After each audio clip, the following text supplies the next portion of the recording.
Please subscribe to this channel so that we are more enthusiastic in providing the best video for you.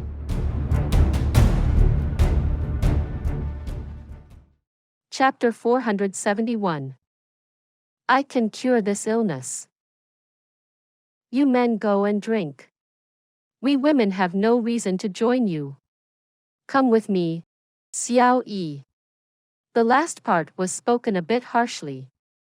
And that was because Dugu Xiao Yi had begun to move towards Jun Moxie for a chat. However, she came to a stop when she heard this. The old lady suddenly stopped while she was leaving. She then turned to look at Dugu Zongheng and Dugu Wu Di. Ah, I forgot to ask you one thing. Didn't you say that Jun Zhantian's grandson was an unbearable debauchee, difficult to educate, extremely rotten, and worth less than a dog's meat? These were the words you two had spoken. But how is everything so different when I see him today?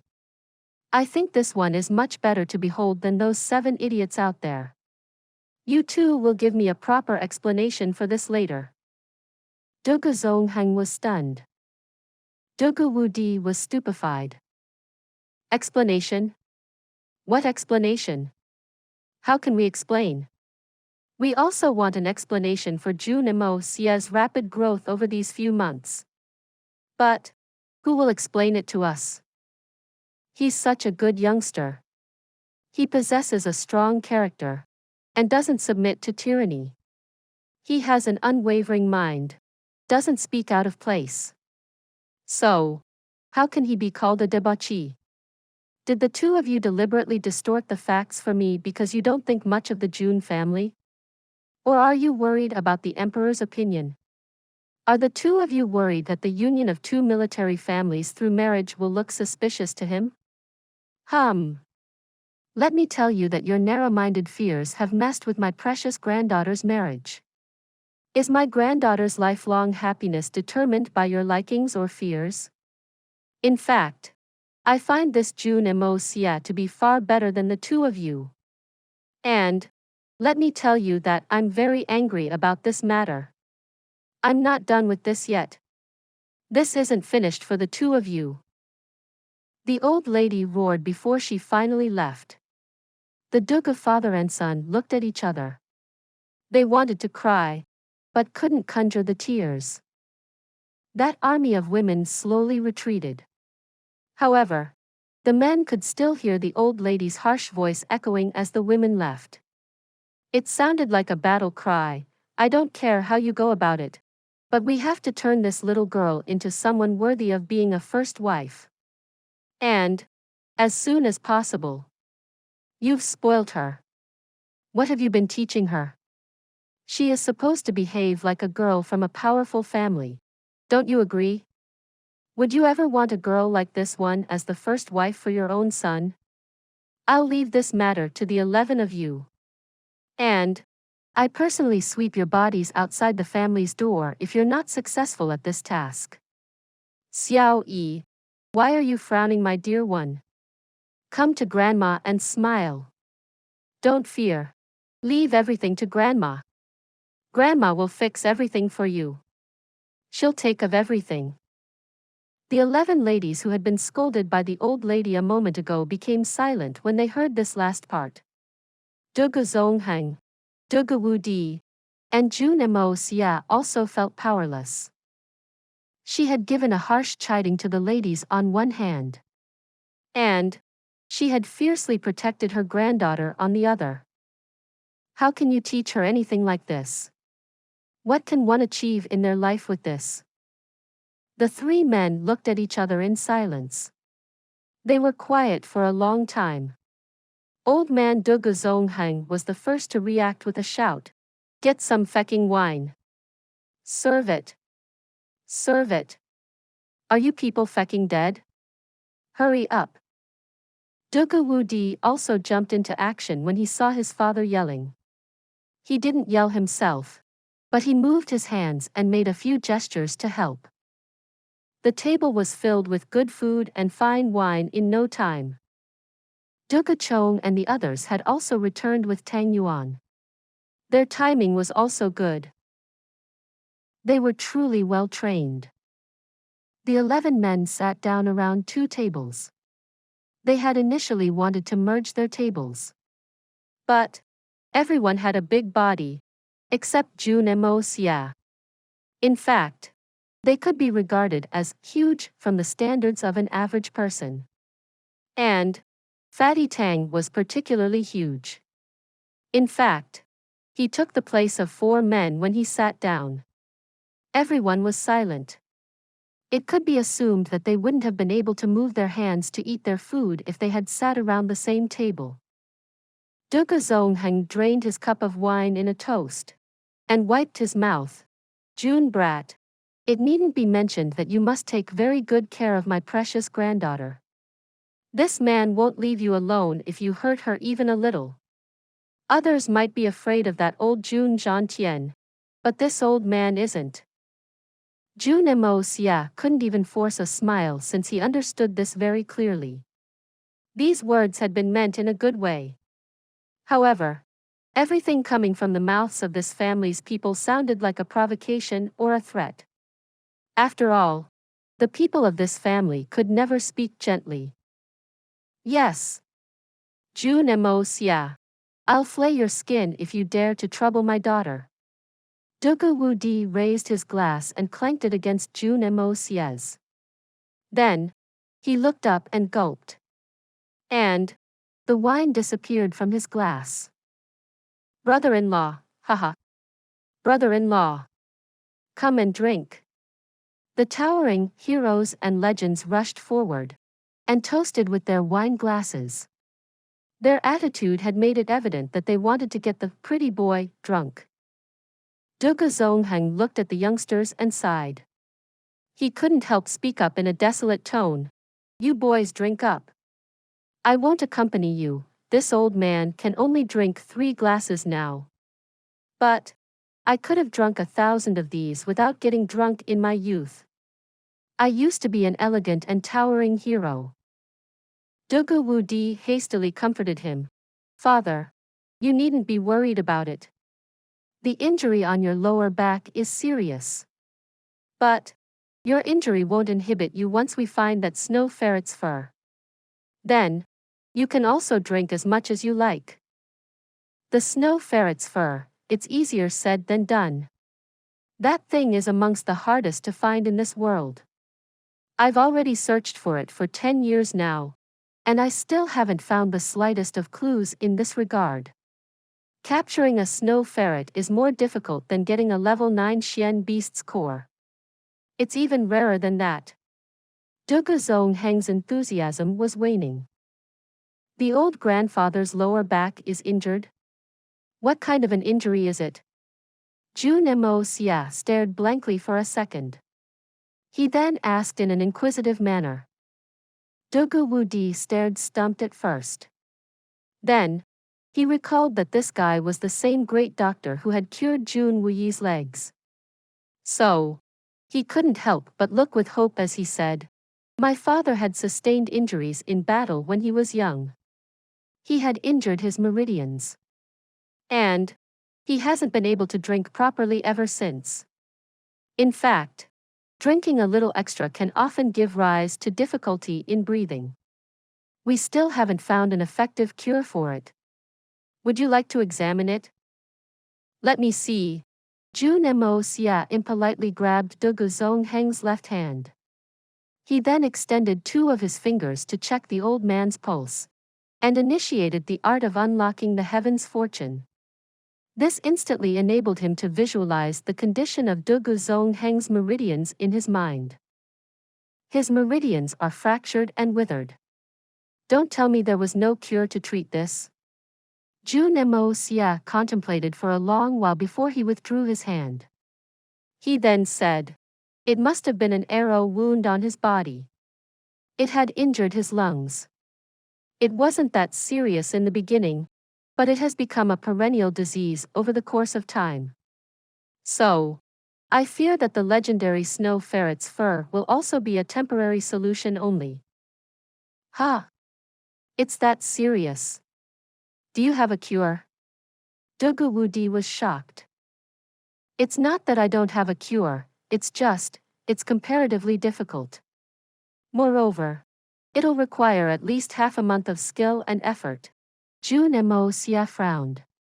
However, he had spoken with assurance. It'll be cured in half a month? That's not long. Dugu Wudi's voice trembled as he stood up. He then suddenly grabbed Jun Moxie's shoulders. Worthy son-in-law, I won't have any objections in the matter between you and Xiao Yi if you cure my father's injury. This had been extremely effective. After all, Dugu Wudi had straightaway called him a worthy son-in-law. You obviously won't have any objections. It's I who has objections. Jun Moxie rolled his eyes and replied, It's nothing major for the time being. I'll give you a prescription. You go and get those medicines. Have him take them every morning. Then, come to my place every day from the third day onwards. I'll put him under a needle treatment. It should most likely heal in about 10 days if the treatment is regular.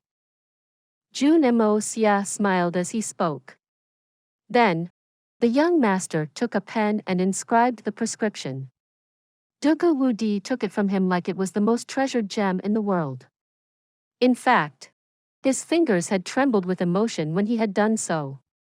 He then quickly kept it in his chest pocket, and continuously patted it to ensure that it was there. Old man Dugu's injury was one of inconvenience in reality, but it wasn't too severe. His meridians were merely damaged. It may have seemed like an incurable disease to medicinal experts of that era, but it was nothing to the young master. The old man had been living with this injury for around 10 years. But it wasn't nearly as serious as the poison paralysis of Jun Wuyi's legs. It would be fine after he had used the Hongjun Pagoda's aura to treat it. After all, it was the purest aura from the origin of that world. A vague plan had already begun to form inside Jun Moxie's mind. How can I let the Dugu family off so easily after I help them with this? I'll obviously make these two generals pay a fitting price. I'll talk to them about that why money's matter when the time is ripe. However, Jun Moxie didn't have any plans when it came to the relationship between him and Dugu Xiao Yi. After all, this matter was about his private relationship with that girl. So, he didn't wish to exploit that matter. Moreover, that would go against his own feelings and interests. Everyone began to party after the matter at hand was settled. Dugu Zongheng was especially grinning from ear to ear since he had found hope of full recovery. He couldn't drink, but he had become extremely jovial. Therefore, he strongly urged everyone to drink more. In fact, his widened eyes were surveying for anyone who drank less. Tang Yuan had drained more glasses in comparison. He was fat, but his capacity for drinking wasn't very good. In fact, he had stealthily gone out and had vomited out 3 cups worth. But he continued to drink after he returned, and had somewhat lost consciousness as a result. Then, he got up with the final bit of soberness left in him, and went out trudging and swaying towards the latrine pit. He didn't return after that. Jun Moxie heard a loud splashing noise later. It sounded as if it had come from a pond. It seemed like a huge monster had fallen down a lake, and had created an immense splash with his fall. But he didn't take it very seriously. After all, this was the Dugu household, not the Jun household. Who knew what the Dugu family was up to in there? General Dugu didn't know how much he had drunk. The 8 men of the Dugu family were baffled in the beginning. How come this Jun Moxie isn't getting drunk even after he has drunk so much? However, everyone later came forth and stopped caring about Jun Moxie. So, they raised their cups high and roared, "Cheers!" Then, they raised their necks. Dugu Wudi eventually narrowed his big eyes. pulled out his huge tongue, and put his big bar-like arms around Jun Moxie's neck. Then, he slurred drunkenly, hic. I truly trust you with this matter, elder brother, hic. A pained color spread across Jun Moxie's face. He didn't know if he could accept this hierarchy of address. Duga Zongheng quickly gave a harsh slap to his son's head and started to abuse. Your mother. That's your son-in-law. Please subscribe to this channel so that we are more enthusiastic in providing the best video for you. Chapter 472. A joke. Or a setup. The 7 heroes and legends bravely rushing forward shouted loudly in their drunken state. They cried themselves hoarse while singing songs. Their intoxicated eyes eventually started to narrow, and the 7 brothers finally rolled onto the ground. They then shook the heavens with their snoring. Everyone had drunk so much that they couldn't even hear what the maid said when she came in. Even the young master didn't escape the scene. He spent the night at the Duga family's household. He had no other choice. He was also quite drunk. The young master had forced out a lot of wine from his body by cheating. But the amount that had remained was enough to be compared to drinking an entire vase. The wine had eventually started to take effect, and he became drunk as a result. He tried to find Tang Yuan, but was unsuccessful. So, he merely went to the guest room in his drunken state, and fell asleep. He heard 2 maids whispering outside when he got up the next day. Hey, do you know about the esteemed guest who had come yesterday? He had drunk too much. Ah, I've heard about it. But not in detail. I'll tell you. But don't tell anyone else. I swear I won't tell anyone else. I heard that the fat man went to the latrine yesterday. And he vomited there for a long time. Then he jumped into something. Can you guess what it was? What? He jumped inside the latrine pit. It seems that he wanted to catch some fish in there or something. Ah, good heavens. And that was after the heavy rains he had poured in there. So, everything splashed out. Ah. It's so disgusting. Did he fall in for real? What was done afterwards? It took many men to get him out. The smell was terrible, and the entire place was in a horrible mess. That fat man had properly gone into it. It took more than 10 men to pull him out with a rope. And all of them also got covered in it. Blurg. Then they dragged him to the pond and washed him 5 times. After that, they took him to the guest room. But they said that the room was still stinking. So they had no choice but to bring 7 or 8 buckets and wash him twice more before it was clean. That young master was being tossed around, and he still didn't wake up. He didn't wake up. Moreover, he kept shouting that he wanted to catch the fish. Wow, this is too much. There's more to it. I heard that one of our young masters was squatting in there when young Master Tang had gone in. However, young Master Tang simply grabbed our young master and tossed him out. I guess that's a good thing. Else, young Master Tang may have taken him along into the latrine pit. Our young masters are surely big. But they can't match up to young Master Tang. Then, our young master was still lying perplexed on the ground outside when he heard young Master Tang talk about going for fishing. And he jumped into it after that. Ah. Ha ha ha. But I still find it funny. Ha ha ha. I'll die of laughter. Jun Moxie guffawed as he overheard that. He fully understood that this was embarrassing for his brother, and he shouldn't laugh at it. But the fatty had overdone it this time. In fact, even the heavens would have heard the sound of his fall given his weight. The two maids were startled when they heard the young master laugh. But they relaxed when they saw him walking out while laughing to ask about Tang Yuan's whereabouts. It was important to know that this family's household rules were extremely strict. In fact, the maids couldn't even let the guests learn that they were discussing about their matters. Fatty was sleeping wrapped in quilt when Jun Moxie found him. The entire room reeked of alcohol. Jun Moxie couldn't detect any trace of what had happened last night when he saw Fatty like this. Young Master Jun had found that matter very funny. Fatty had gotten too drunk.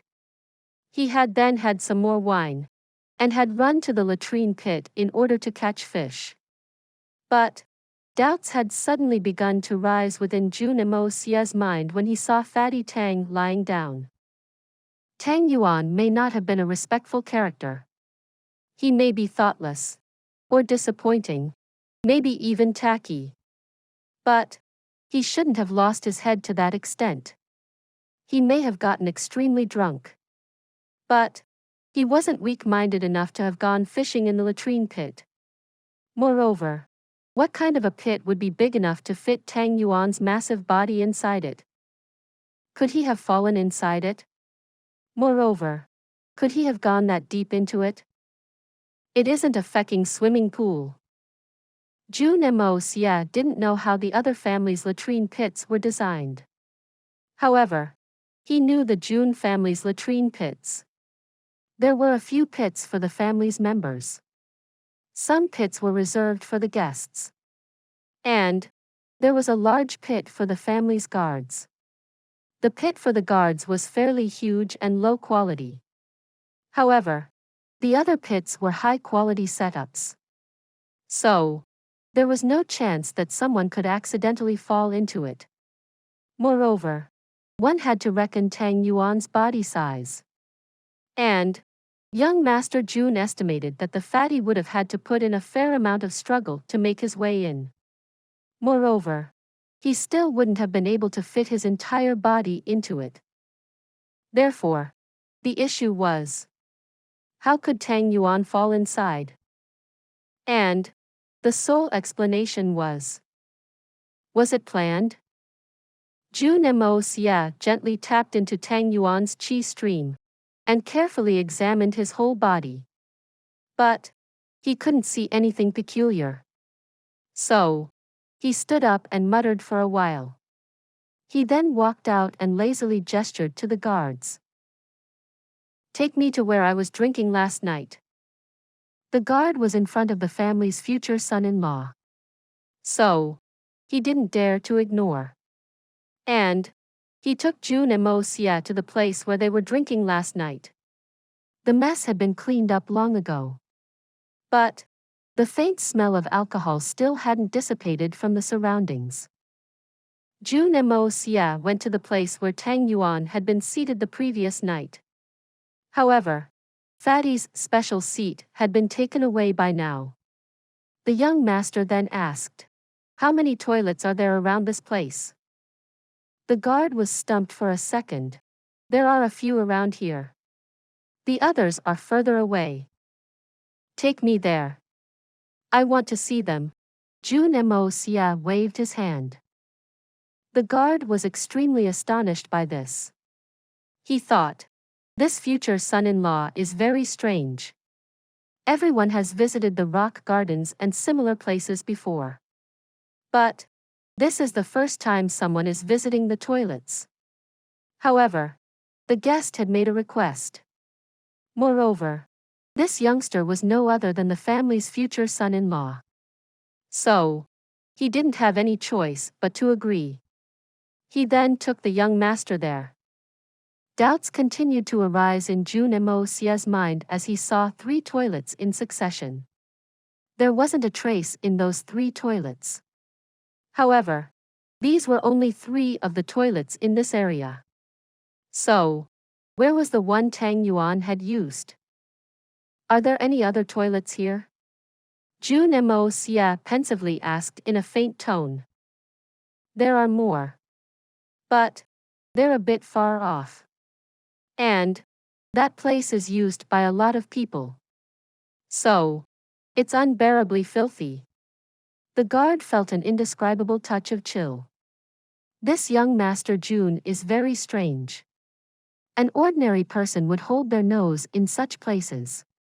But he goes there so calmly. In fact, he doesn't even frown. Dang! Take me there. Jun Moxie's face remained calm as he walked out. The guard became nervous. He had realized that something was wrong. I fear that this future son-in-law is investigating the matter of Tang Yuan and the latrine pits.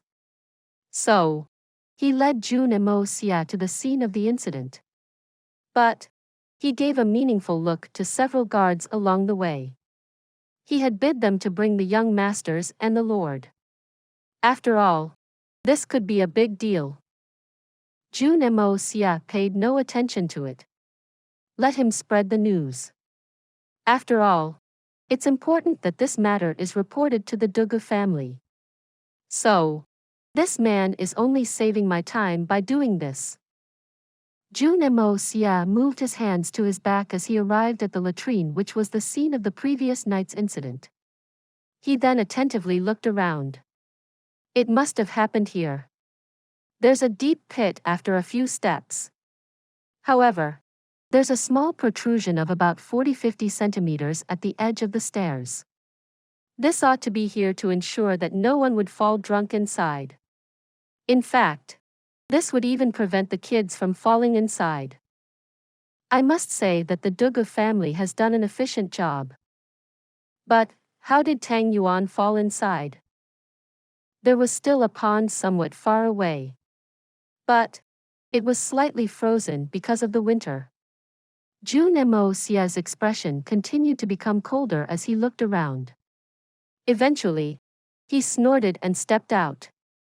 He then asked, I heard that there was another young master who had availed this toilet last night. May I ask who that person is? Yes. That's the second lady's nephew. He's been here at the Dugu family for many days. Call him over. Tell him that this young master wants to ask him something. The guard hadn't even finished speaking when Jun Moxie interrupted him. Moreover, young Master Jun's voice was cold, and his words seemed to be full of killing intention. General Dugu arrived outside the latrine by now. He seemed to be burning with anxiety. He was accompanied by 3 Dugu brothers, Dugu Ing, Dugu Xiong, and Dugu Hao. Dugu Ing spoke up when he saw Jun Moxie coming out of the toilet. Why are you looking at the latrines so early in the morning, brother-in-law? Haven't you found a place to squat yet? However, Dugu Wudi noticed that Jun Moxie's expression was dark and murderous. And he figured that something was wrong. So, he asked, what happened, Moxie? Tang Yuan got drunk on wine last night, his luck is bad. He then fell into this latrine pit. That's what has happened. Jun Moxie stretched his finger and pointed at the latrine pit at the back. Then, his glare became cold and electric as he turned to look at the Dugu father and sons. He fell in this latrine. Dugu Wudi was a straightforward person, but he wasn't a fool in any way.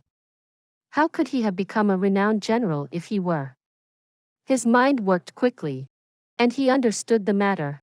How could he have fallen in it? So, General Dugu also wonders about it. I also have doubts about it. There are many latrines in your house. So, why would he wish to come so far? Moreover, this isn't his home. So, he would have been unfamiliar with this place. And he had also been drinking. However, he came here to jump in this pit an entire kilometer away from the banquet hall. Jun Moxie sneered in a mischievous manner. Don't tell me that fatty was possessed by a ghost. Dugu Wudi's face looked like he had drowned. Tang Yuan may not have looked much, but he was still the next confirmed heir of the Tang family. Moreover, Tang Yuan wasn't like before anymore. He was the main operator of the aristocratic hall now, and he was known as the God of Wealth in the Tianxiang city. It could be said that his social status had improved by many folds. Moreover, he was also young Master Jun's acknowledged brother. How could that be ignored? They would have to deal with extremely grave consequences if there was even a little mistake in handling this situation. General Dugu turned to his three large sons. Who can tell me what's going on here? It's very common. Dad, what doesn't happen when someone gets drunk? Fatty Tang has a cumbersome body. He drank a lot and fell into this pit. I don't think there's a need to make a fuss out of it. The corner of Dugu Ying's mouth curled slightly. He wanted to laugh. After all, this matter was very amusing to him. You're disgraceful.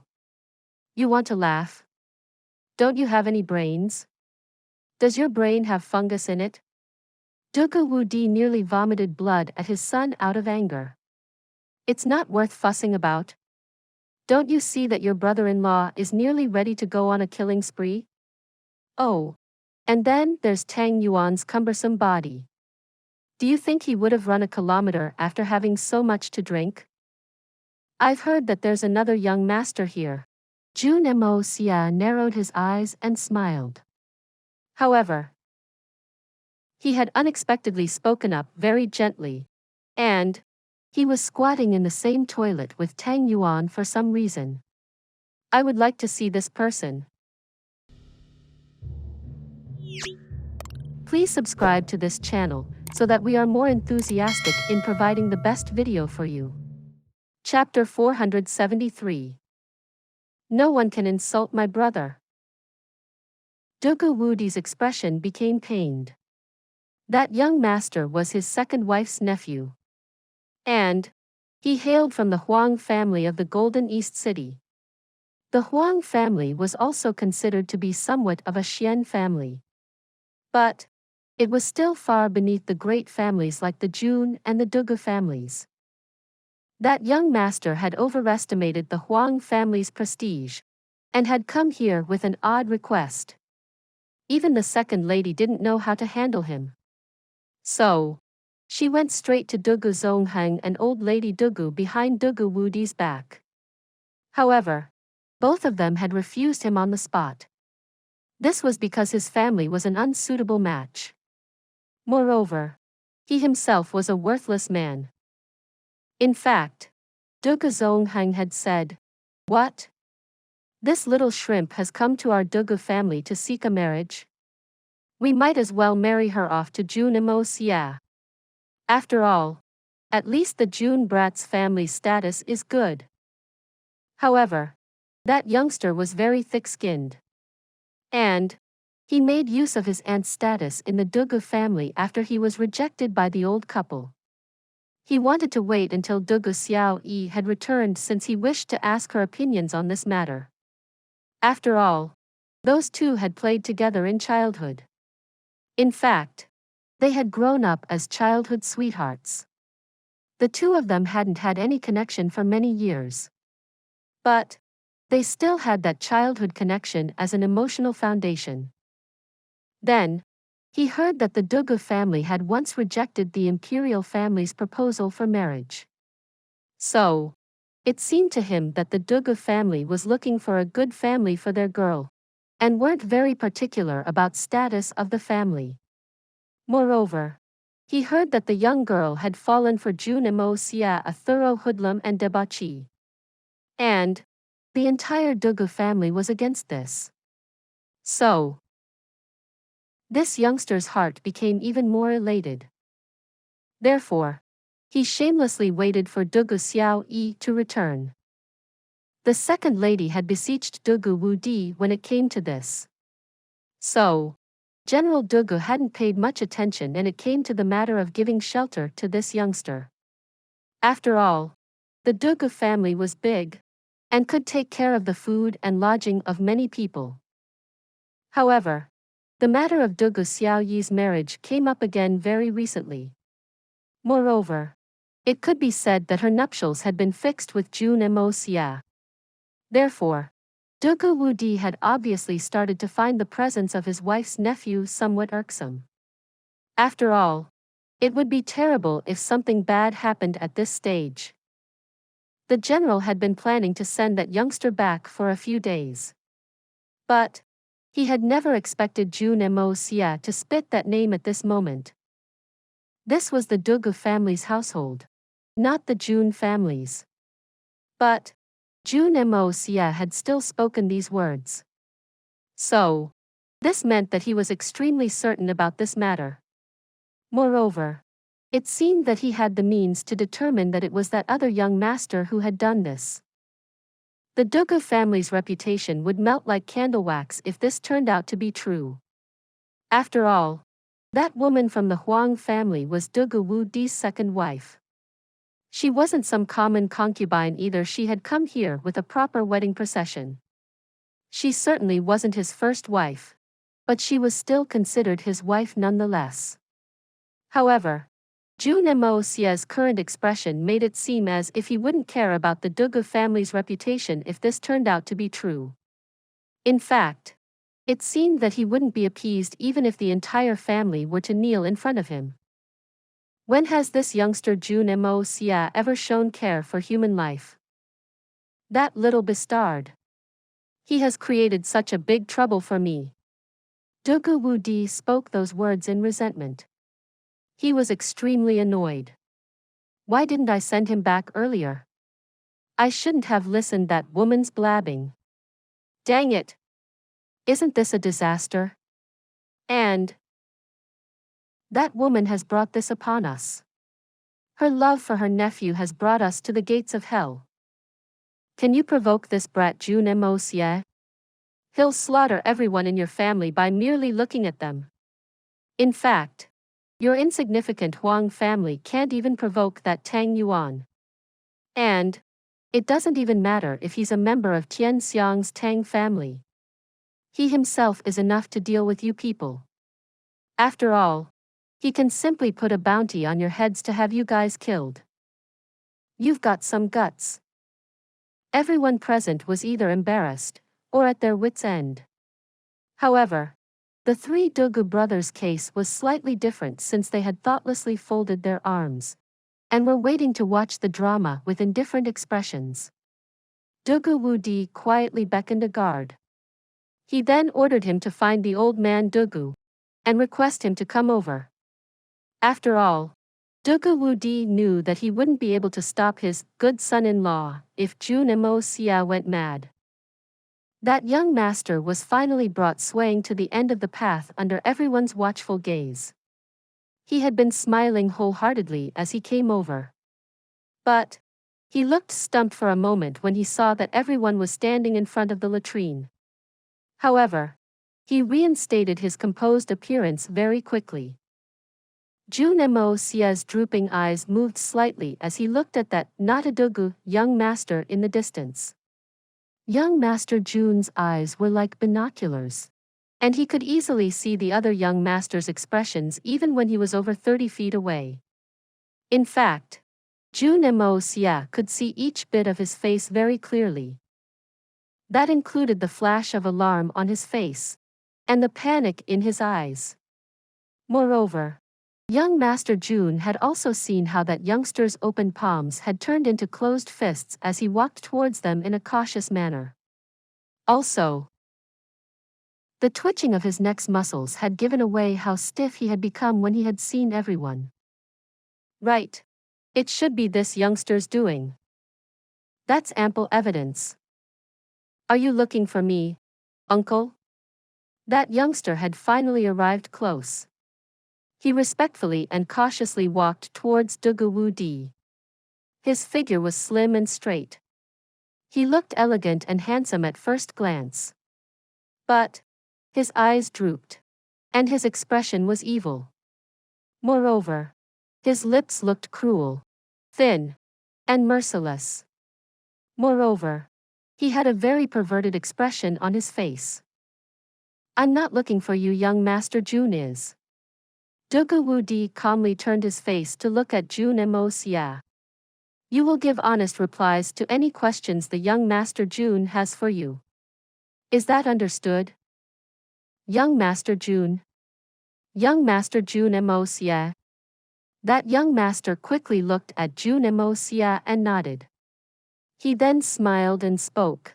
My family name's Huang. I'm Huang Shu Lu from the Huang family of the Golden East City. His eyes had a small flash of amazement. After all, the debauchee with such a loathsome reputation in the entire Tianxiang had turned to be an extremely good-looking youngster. Huang Shu Lu. This name means, a man who looks perverted. It suits you well. Jun Moxie nodded before he turned his eyes. I've heard that you saw young Master Tang go to the latrine last night. Or, he seemed to have pushed you out of there last night. Huang Shu Lu was stunned at hearing those words.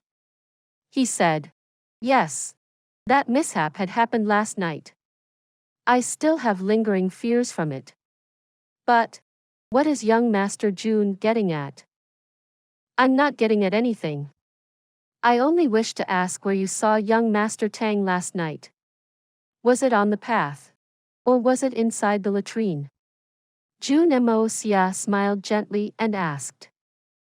However, Jun Moxie was feeling very impatient within. In fact, he would have straightaway used his hypnosis technique to look into this youngster if it weren't for the respect owed to Debauchee's presence. After all, he was merely at Silver Xian level. So, how could he not be an easy target? However, they were at the Debauchee family's residence. And, Debauchee was at his side at the moment. Moreover, Jun Moxie genuinely wanted to preserve the Debauchee family's reputation in this matter. I'm stuck. It was here in the latrine, hee. I like staying clean. I had some stomach problems last night. But, I didn't go to the guest room's toilet for the fear that the sound of my bowel movements would disturb the honored guests. So, I came here, hee, since I was ashamed that someone would hear me. Huang Shu Lu's eyes didn't change expressions as he smiled.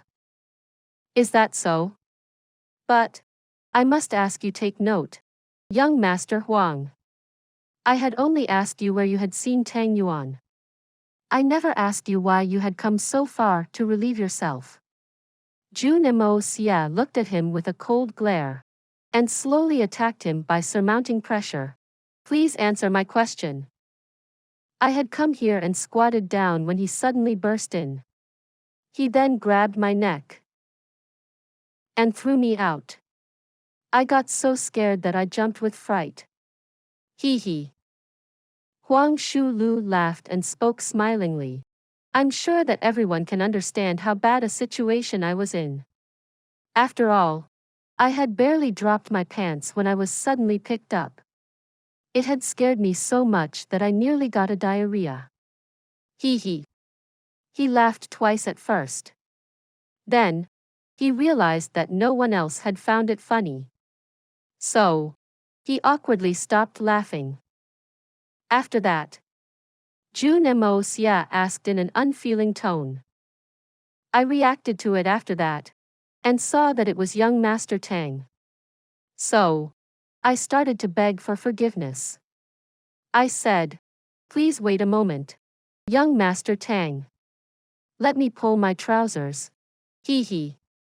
However, young Master Tang was very drunk, and he couldn't understand me. He then threw me out. And, I fell down on my ass when he threw me out. My butt was nearly torn to flower petals. In fact, I hadn't even pulled my pants up by then. After that, my belly started feeling unwell again, and I nearly disgraced myself. It was midnight when Tang Yuan had come here last night.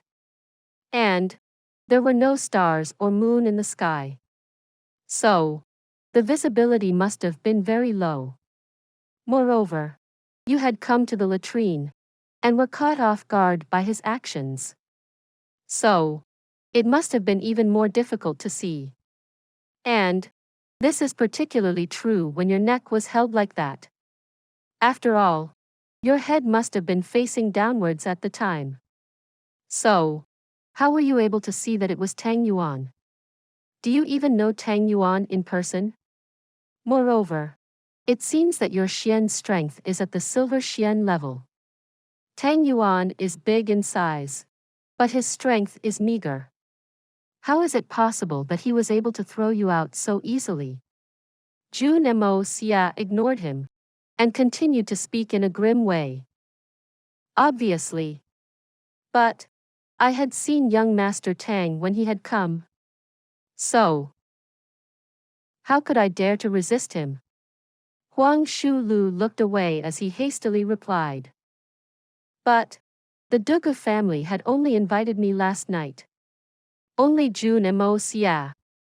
So, didn't you find it strange when you saw Tang Yuan? Jun Moxie looked at him with pity. Huang Shulu, this is your last chance. You'll still find it difficult to escape death even if you hide behind your uncle's trousers in case I investigate and find something strange. So, think clearly. Young Master Jun had stopped his pressure as he had asked that question. And Huang Shulu had felt a little relieved as a result. However, he suddenly felt an aura pressing down on him a moment later. And this aura was 100 times stronger than the one he had felt before. In fact, young Master Huang felt like kneeling in respect for a moment.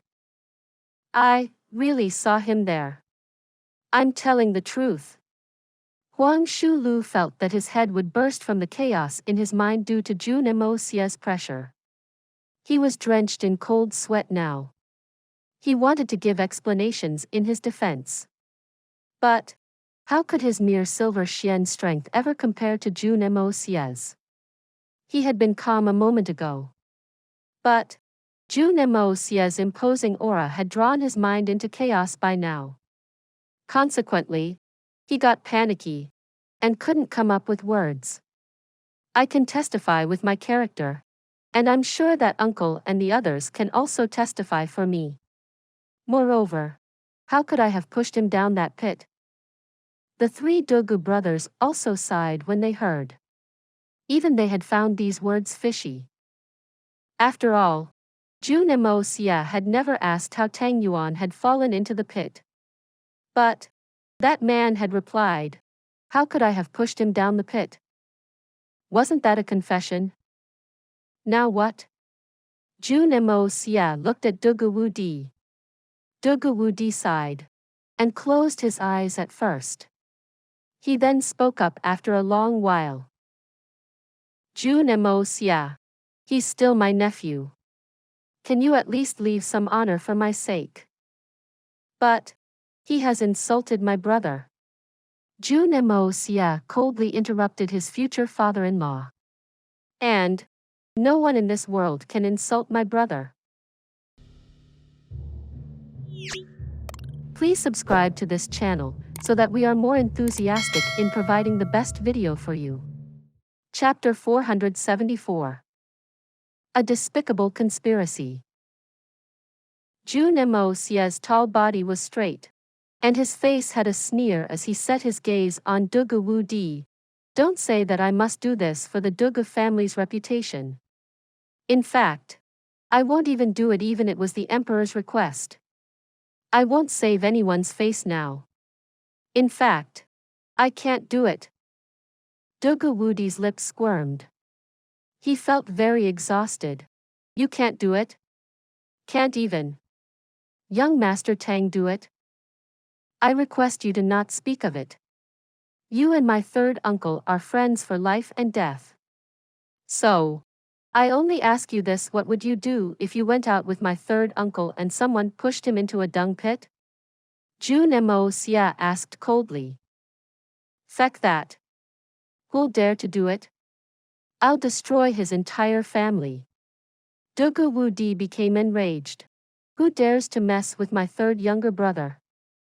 Would you still ask me to stand down in that case? Jun looked at him in bafflement. His face was cold, but he was still elated. General Dugu has always been a great friend. Dugu Wudi was left tongue-tied. In fact, he wasn't even able to say a single word.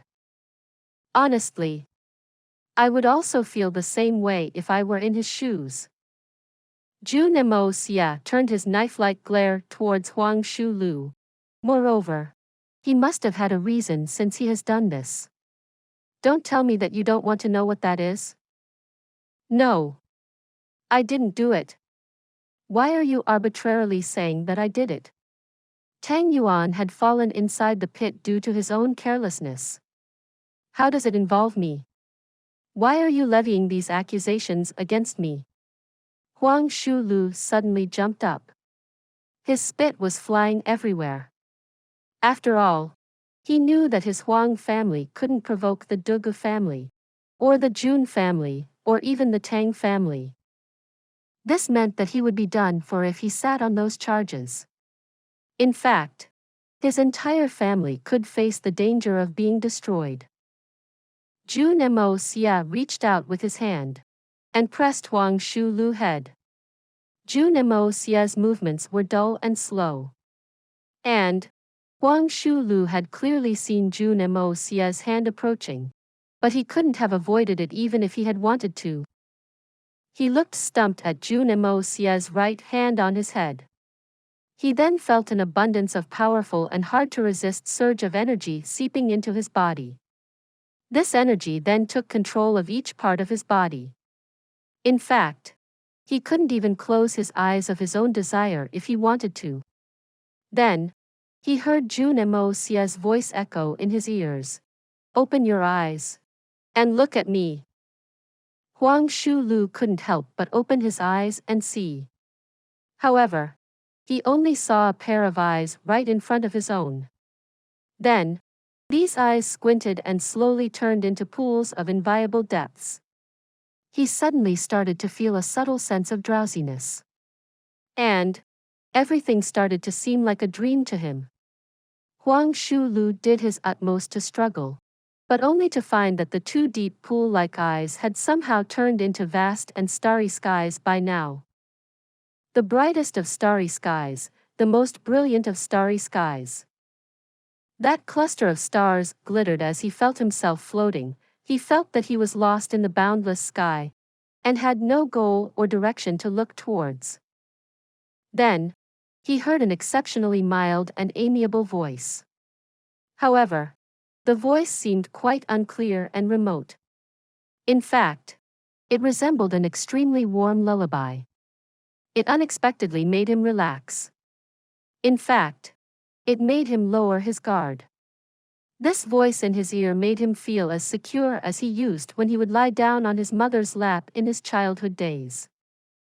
Huang Shulu's expression turned from incredulous exhaustion to an extremely amiable one. It was also full of longing and comfort, and even extreme relief. What is your name? The voice was still gentle. It resembled a spring breeze that had caressed a willow branch.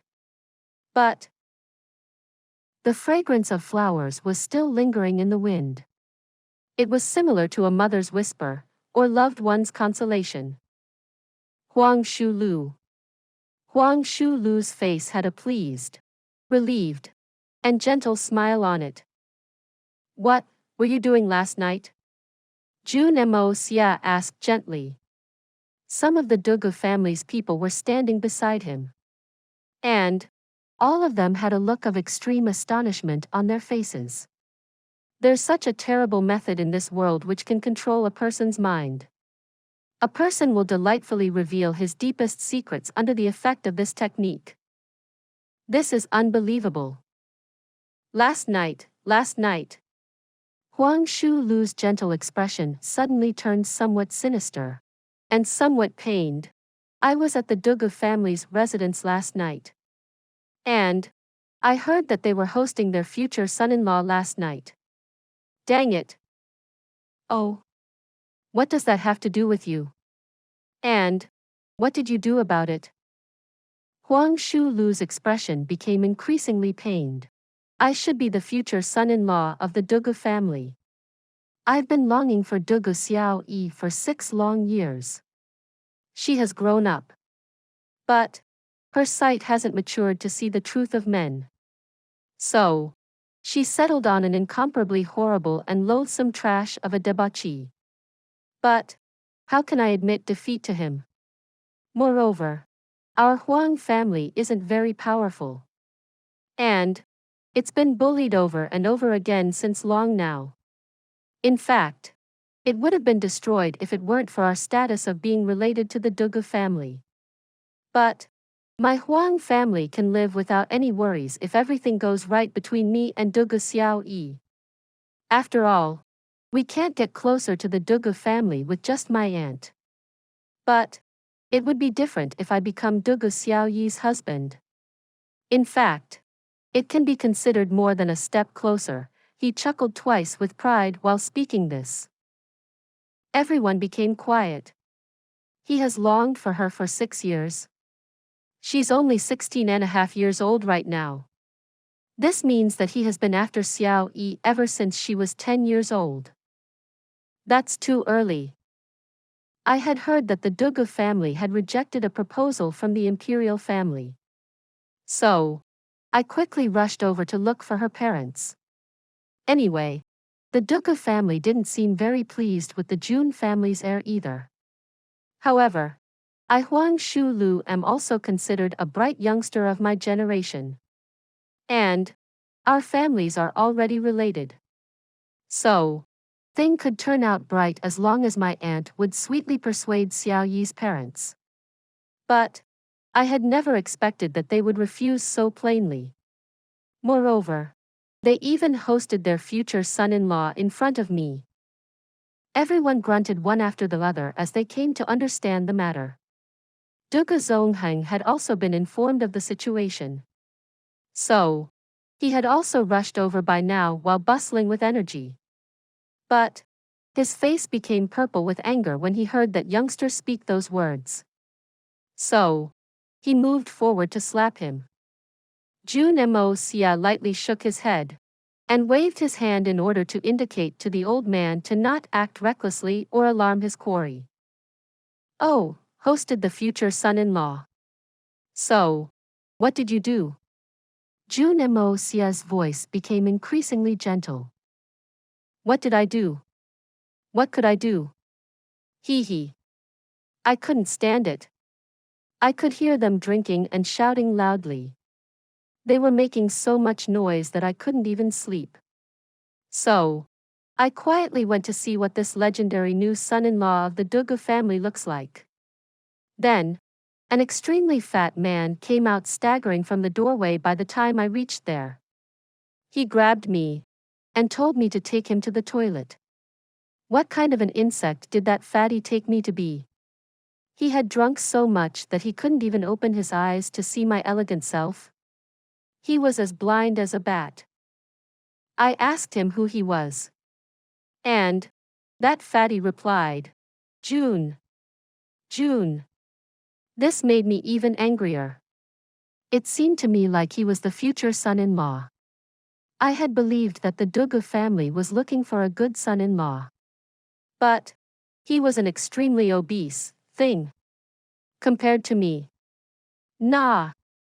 He couldn't even be compared to me. Dang it. Who could stand such an unbearable thing? So, you. I took him to the latrine and turned around. However, I suddenly thought that he could choke and die if I pushed him into that pit. He would at least become a huge joke even if he didn't choke or die. And how could the Dugu family make him their son-in-law if that happened? Wouldn't my value also increase at that time? He sniggered maliciously, and his face got covered with an expression of malevolence. Everyone sighed. He's a typical vile character. So I checked around to see that no one was there. Then I assisted that hateful fatty by holding his arm to a bigger latrine pit. But this latrine was very far, And that fatty was too heavy and unwieldy. In fact, I nearly died while bringing him here. Moreover, this fatty was extremely muddle-headed and was vomiting everywhere. He even thanked me after he vomited over me. And that was when I kicked him inside. It's a pity that he didn't die. Dang that fatty. Everyone had finally understood what was going on. This matter was supposed to have happened in secret. But some guards came up to the latrine at that unfortunate timing. It was too late for me to hide. So I shouted at them to come and help. I told them that the young master had fallen into the latrine pit. He put on an expression of annoyance as he said this. I realized that this fatty wasn't Jun Moxie when they came over. I figured that I had made a huge mistake this time. After all, that fatty wasn't Jun Moxie. But he wasn't from a small family either. In fact, he was the heir to the Minister of Revenue. So I couldn't let anyone know that it was my doing. After all, my whole Huang family would be in danger of being destroyed if someone found out. I wasted so much effort, but only to provoke such great trouble. Jun Moxie's hand struck this youngster resolutely, and he fainted as a result. Then, young Master Jun stood up and shook with laughter. The Dugu family genuinely has a lot of hidden talent. In fact, it even has such a young and promising young master for a relative. We two brothers were drinking at your household, but we didn't expect that we would be plotted against whilst being your guests. I don't know if this could be considered a deliberate assassination plan. This is genuinely unimaginable. The men of all three generations of the Dugu family became flushed with anger. They had been ashamed by the fact that such a thing had happened inside the Dugu household. Jun Moxie's voice hadn't been loud, but it had felt like a hot knife whilst being plunged into their innards. The young master's tone was dull, but his words were as sharp as knife. Moreover, they were full of truth. In fact, there was no exaggeration. This was undoubtedly an extremely humiliating matter for them. After all, that unimaginable event had happened at the Dugu household, and it would certainly destroy their reputation. One of their relatives had pushed a guest into a latrine pit in their own household. And the fact that it could be called a deliberate murder attempt didn't make things better. Moreover, this particular guest was grandson to Tang family's Lord Tang Wanli. And he was the son of the Minister of Revenue. He was the Tang family's future heir, and Tianxiang City's god of wealth. The Dugu family would be ridiculed throughout the Xian continent if the news of this spread out. Who would dare to come and drink at the Dugu household in the future? Guards! Come here. Take this brat for his execution, and feed his chopped meat to the dogs. Dugu Zongheng roared in fury. Send a letter to the Huang family. Tell them to give me an explanation for this. I will send an army if they don't satisfy me in this matter. Tell them that my armored horses will trample over the Golden East City. And not a single member of the Huang family will be left alive. Let's see who dares to play games inside my house again. Please subscribe to this channel so that we are more enthusiastic in providing the best video for you. Chapter 475. Brothers. Old man Dugu was extremely angry. He was jumping and roaring, and his face was emotionally charged and indignant. Dugu Wudi was full of resentment. His facial muscles twitched, and his cheek muscles throbbed. He couldn't restrain his anger. After all, his daughter had finally found an ideal husband. In fact, Jun Moxie seemed like a giant amongst men at that point of time. Dugu Wudi was certainly reluctant to admit it, but he had accepted it inside his heart. It needn't be mentioned that my daughter had appeared in front of the city's gates with that big belly. So, who except Jun Moxie would dare to marry her? This entire matter had been sorted after much difficulty. I was drinking happily with my son-in-law last night. Moreover, Jun Moxie had even promised to treat my father's injury. This could be regarded as two happy events for my Dugu family. It was like adding more happiness to a good day. However, this nephew wanted to push my son-in-law into the latrine pit at such a critical moment. Dugu Wudi wiped his cold sweat. It's fortunate that he made a mistake and pushed Tang Yuan instead. Suppose he had genuinely pushed Jun Moxie. Dugu Wudi couldn't even imagine what would have happened in that case. One thing would have been for certain though. My little girl's mind would have become very troubled. And there would have been no hope of healing of my old man's injuries for decades. Moreover, Jun Xie would have sent a huge army to attack us. After all, would that old man's temperament have allowed his grandson to suffer this shame? After all, it's acceptable if one's kin dies. However, one can never stand their kin being insulted. The two families would have become irreconcilable enemies, and the situation would have devolved into a very nasty one. The father and son were roaring, and the courtyard was in utter chaos. That's when a group of women rushed over. "Why are you two going wild so early in the morning?" It was old lady Dugu who had asked this. "I'm not only going wild today, I'm also going to kill." Dugu Zongheng jumped and cursed. "What about it?" The old lady glared wide-eyed. She was about to get angry when a delicate and pretty woman dressed in luxurious clothes rushed from behind her. She had a panic-stricken look on her face. "Lu. Child. What happened? Why are you lying on the ground?" She called out for a long time, but he remained unconscious. So, she couldn't help but cry out in alarm. "What is the matter? My husband? What's the matter? Ask your nephew. Your Huang family imparts very good education to its youngsters. I never expected that your Huang family would have such deep thinking. That's good scheming, very good scheming." Dugu Wudi came to the point despite being enraged. His face was cold as he cursed. Jun Moxie realized that this household was getting very noisy with their personal business. And he felt that it was extremely unbearable. Moreover, he was still an outsider. So, he started to move away. However, he had taken only 2 steps when he suddenly stopped and turned around. He then pointed at Huang Shulu. "This man is a relative of the Dugu family. So, I won't do it myself. But he must die. There's no room for discussion in this matter. This Jun Moxie is ready to explain things to the Huang family if they have any objections in accepting this verdict. In fact, I can give them an explanation anytime and anywhere. He shouldn't have entrapped my brother.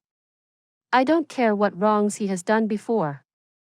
Nor do I care about how honest or good he has been in the past. He can't escape death for this. Who dares humiliate my brother? No one. Also, I don't know how Fatty will take revenge against him. I can't guess how he'll plot against the Huang family.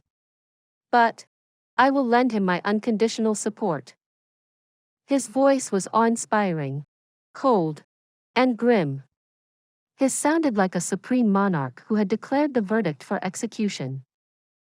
No one saw that invisible energy as it silently flowed from his pointing finger and made its way into Huang Shulu's head.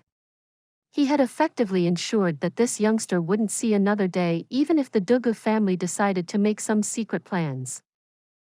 There was no quarter. No quarter at all. I won't leave my enemy with any hope of getting back to their feet. And my brother's enemy is my enemy. Jun Moxie walked forward in a cold and detached manner after he had finished speaking. And everyone couldn't help but give way wherever he went. Stop. The second lady's face was cold as she stood up. Young Master Jun. You're Xiao Yi's future husband. So, you're not an outsider anymore. May I ask what offense my nephew has committed against you that you must consign him to death like this? Shouldn't I get an explanation? Jun Moxie didn't turn back as he replied in a dull manner. What offense did he commit against me? Please ask General Dugu. However, I can happily tell you that the Huang family would have been annihilated before sunset if it weren't for their relations with the Dugu family. In fact, not a single soul would have been spared. Jun Moxie put his hands behind his back and grimly concluded, So, you should rejoice. After that, Jun Moxie ignored her and walked away. It doesn't matter who you are. You must never mess with my brother. But you will pay the price if you mess with him. And an unimaginable price at that. The second lady was about to say something further when General Dugu came up and gave her a slap. He then cursed. You still dare to nag? You hag? The Dugu family's reputation has been ruined because of a hag like you. And let's not even talk about the reason you married me at that time. It wasn't a simple one, was it? The second lady was also a bright person. She had inferred the entire situation after she had looked at the scene. And General Dugu's slap had ended her resistance in its entirety. Young Master Jun Moxie. I beg you. Please forgive my nephew, the second lady cried and shouted. However, she couldn't think of any reasons to justify her plea for leniency at this time. After all, what were her qualifications or backing worth while facing a bigwig like Jun Moxie? The second lady thought for a long while before she finally remembered a family legend. She then recklessly shouted, Young Master Jun. Young Master Jun. My Huang family has an ancestor in the boundless ocean of blood. Boundless ocean of blood. Jun Moxie stopped in the distance. Then, he slowly spoke. Nothing can be done if someone messes with my brother. In fact, it doesn't matter if their father is the king of heavens. He then left. You still haven't gotten lost to your room, you hag. You've lost the respect to stand here. Go to your room, shut yourself up, and ponder over your mistakes. Get lost. Dugu Wudi berated in a loud voice. But he still felt for his second wife in his heart. That was why he had agreed for her nephew to stay there.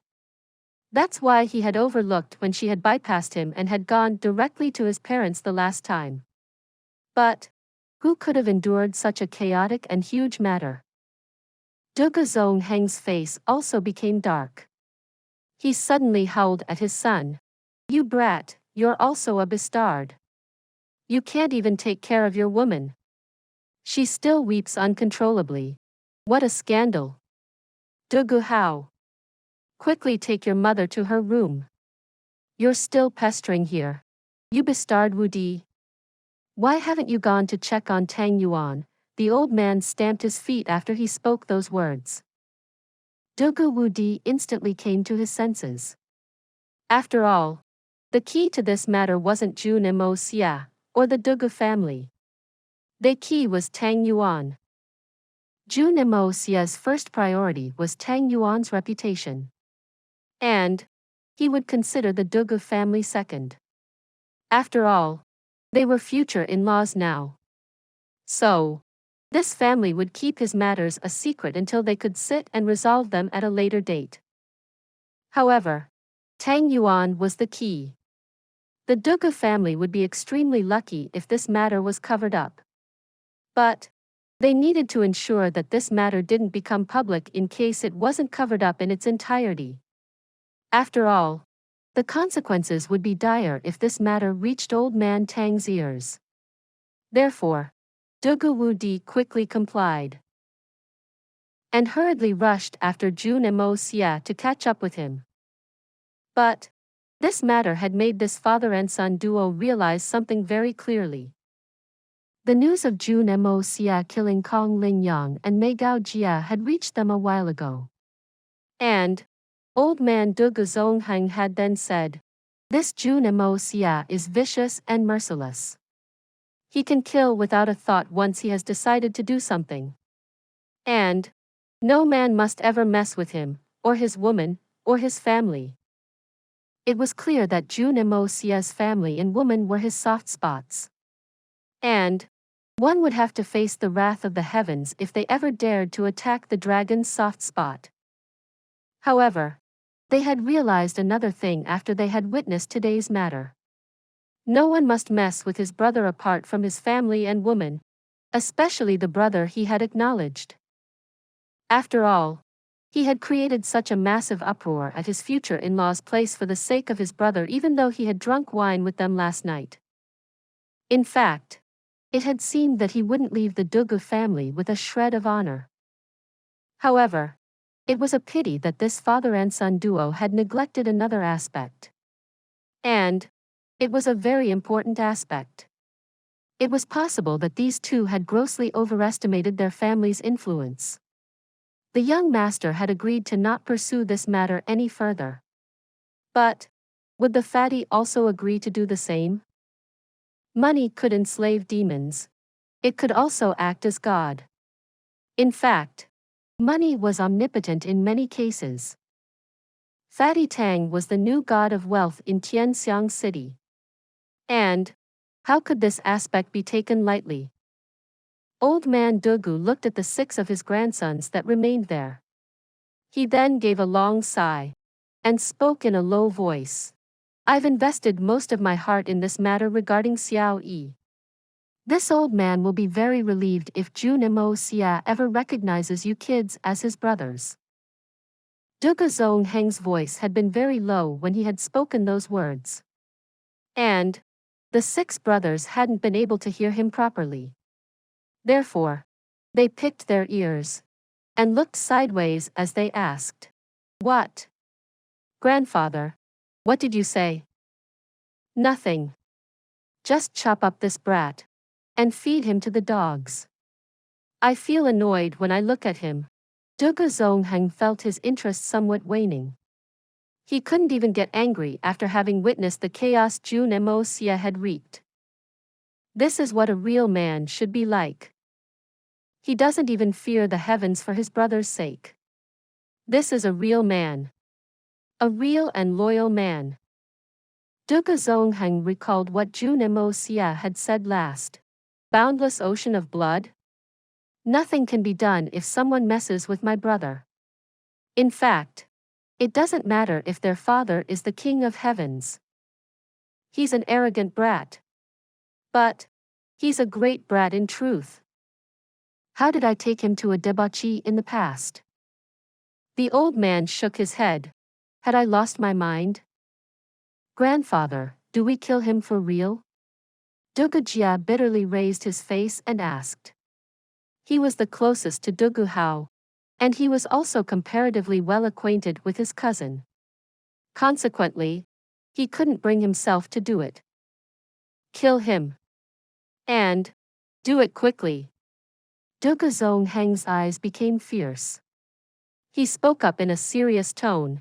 "This is a direct order." The 6 brothers quickly stood up at the same time. In fact, they stood as straight as a ramrod. "We'll follow the order." Tang Yuan still hadn't woken up by the time Dugu Wudi arrived. His snores were still shaking the heavens. Jun Moxie saw General Dugu and figured why he had come here. "So," he said, "Tang Yuan had a lot to drink. So, he may not be able to remember." "That'd be the best." Dugu Wudi sighed. His face had somewhat reddened. He coughed and spoke. "This entire incident was Jun Moxie smiled in a strange manner. It seemed that he couldn't even imagine this uncouth fellow apologizing. So, he said, don't worry. I'll tell Tang Yuan to not speak of this incident outside even if he does remember about it. That's good.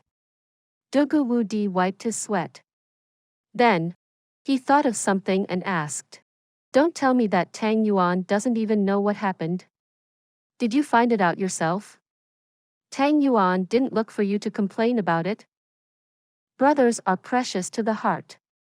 Would I be called a brother if I waited for my brother to come to me for help? Could I still be called a brother? Could I still be considered a brother? Jun Moxie smiled faintly. I was that brat's target. However, Tang Yuan was humiliated instead of me. He faced that absurd disaster while I remained unaffected. But I can't be called his brother if remained indifferent to this incident. Jun Moxie smiled slightly and looked at the sleeping face of Tang Yuan. Then, he turned his head and gazed outside as he calmly said, my brother's problem is my problem. Dugu Wu Di trembled as if he had been struck by lightning. Jun Moxie's words had reminded him of his revered elder brother Jun Wu Hui and second brother Jun Wu Meng. He remembered how these brothers used to go outside the city to roam. These brothers were robust and in the prime of their lives at that time. Jun Wu Hui had once stood at the top of a hill and had looked at the distant sea of clouds. The affairs of the world became faint to them as he patted his shoulder and said, you are my brother, Wu Di, like Wu Meng and Wu Yi. All of you are my precious brothers. Dugu Wu Di still remembered what Jun Wu Hui had said. He had stood at the top of the hill while proudly facing the boundless earth and the ocean of clouds. However, his tranquil voice had brimmed with deep emotions of brotherhood. Jun Wu Hui had obviously made a vow that he would even fight the heavens for his brother's sake. Brothers. It's a sacred term. Dugu Wu Di would remember those words throughout his life.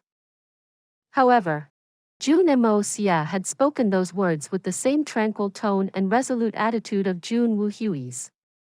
The expression on his face and the manner in which he had spoken them was also the same. There was no difference. In fact, he even looked like Jun Wu Hui from the side.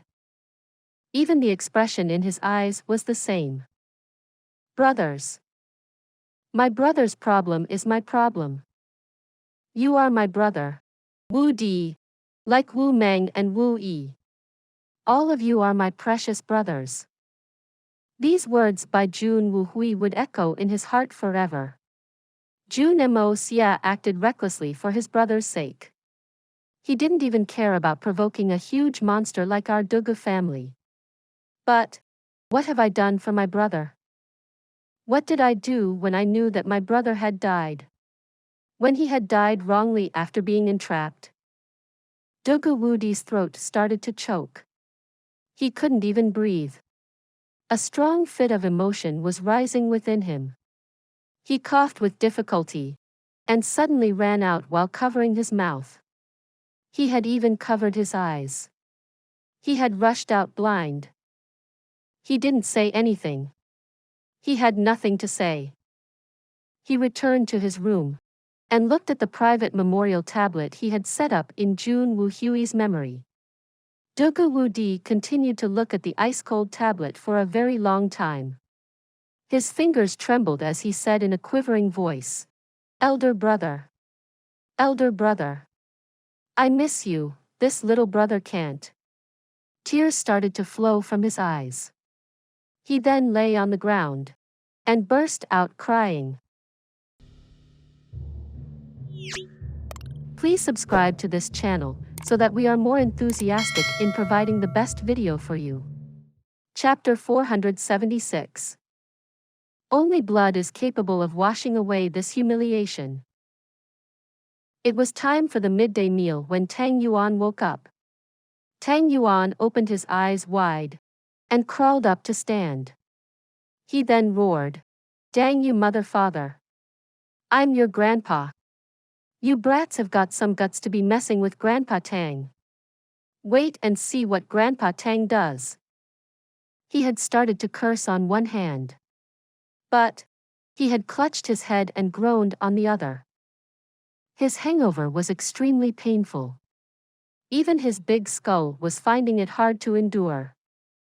Pop, the fragrant alcoholic smell of excellent wine assailed his nose. He then heard Jun Moxie's voice. You're awake? Drink this cup of wine. It will sober you up. Tang Yuan retched as he raised his teary eyes. Third young master. Please don't mess with me. Your brother is a respected senior now. Go and wash your face. Come and speak to me after you've become sober. I have to tell you something. Jun Moxie looked at him. And you're indeed growing up. Tang Yuan sniggered mischievously. He then disappeared outside like a wisp of smoke. He asked a maid to bring water so that he could wash his face. However, Tang Yuan refused the reasonably cool water, the warm water, and the lukewarm water. Instead, he dipped his big skull into ice-cold water. He lifted his head out of the water after a long time. He then shook his head, and water sprayed everywhere. Then, he took a towel and carefully wiped his head. After that, he waved for the maid to leave. Tang Yuan looked at Jun Moxie and grinned. I was very drunk last night. Third young master. Ah, that you were. You had a lot to drink. Jun Moxie nodded. Does your head still hurt? There's no pain, but I can't remember what happened last night. Some issue was at the tip of my tongue. And it was a very important matter. But why can't I remember it? Tang Yuan tilted his head. He had a vexed expression on his face. It mustn't have been a big deal if you don't even remember it. Jun Moxie sighed and nodded in silence. Jun Moxie wouldn't have worried if Tang Yuan had tried to get to the bottom of the matter after waking up. However, he had said that he couldn't remember anything. Jun Moxie had understood his indication. This guy is indicating that we can't have that conversation even if he remembers the matter. He's not willing to mention it. At least, not at this time. After all, the young master knew that Fatty Tang wouldn't consider this event to be a trivial one either. However, it would be very awkward if they spoke about it right now. After all, this time, this place, and their current company were inappropriate to discuss this matter. Fatty wasn't trying to preserve his own reputation alone. He was also trying to save Jun Moxie's honor. After all, this had happened in the Dugu family's house. And Jun Moxie was nearly certain to be the future son-in-law of that family. This incident wasn't directly related to the Dugu family's actions. However, Tang Yuan still couldn't reveal it for the sake of his brother. Well, it would be inappropriate to do so for the time being at least. Tang Yuan's face seemed merry as he smirked and said, It's a bit late already. So, I should quickly return to work. After all, I need to inform those fat sheep to come loaded with silver and gold coins for the auction. Ha ha. We'll make it big profit this time again. Third young master. It would be better if you don't stuff your pockets under the table. Jun Moxie gave him a harsh look. Tang Yuan yelled back since he felt wronged. But, third young master, I'm such a kind and honest person. I'm genuinely a good kind of guy. The two men laughed loudly as they walked out of the room. Tang Yuan and Jun Moxie had seemed very relaxed when they said goodbye to the Dugu family. They didn't even mention about getting drunk the last night. This was rather opposite of what the tense Dugu Zonghang had expected. They saw a corpse in front of the gate. It was covered in white cloth and was being carried in. Tang Yuan's pupils contracted when he saw this. He had an extremely profound look on his face as he turned to look at Jun Moxie. Jun Moxie looked at Tang Yuan with an expression of astonishment. And he suddenly felt that his friend had grown up a lot. He has matured over the last few months. This brother of mine is finally capable of being my brother. They didn't speak a word the entire journey. However, Tang Yuan called out to Jun Moxie when the two young men were entering the aristocratic hall. There wasn't a trace of smile on the usually smiley face of Tang Yuan. Instead, there was rarely seen expression of seriousness. And his eyes seemed to have a sharp and incisive splendor to it. Third young master, was that man's death your doing? Yes. It was me. Jun Moxie didn't turn his head. He didn't want to see Tang Yuan's expression. That brat is dead. You have my full support no matter what you want to do. Yes. He's dead. But this matter isn't over yet. Tang Yuan had seemingly gnashed his teeth while speaking. Who was he? He was from the Golden East City's Huang family. Jun Moxie replied in a dull tone. Then, although came to his mind the Huang family is finished. Tang Yuan's personality wouldn't allow him to stop unless he had carried out satisfactory revenge since he knew where his enemy's home was. He simply wouldn't stop unless he was satisfied with the result. Tang Yuan's influence and net worth could ensure that his power and control would make the Huang family look insignificant. In fact, he could even shake up a powerful family in the Tianxiang city. After all, money could enslave demons. In fact, it could even act as God. Thus, many difficult matters become easy if one has accumulated a terrifying amount of money. The previous night's incident had been extremely humiliating for Tang Yuan. He was a young master of the Tang family. He was the future successor of the great Tang family. He was the second master of the aristocratic hall, and the newly proclaimed God of Wealth of Tianxiang City. However, he had been pushed into a latrine pit.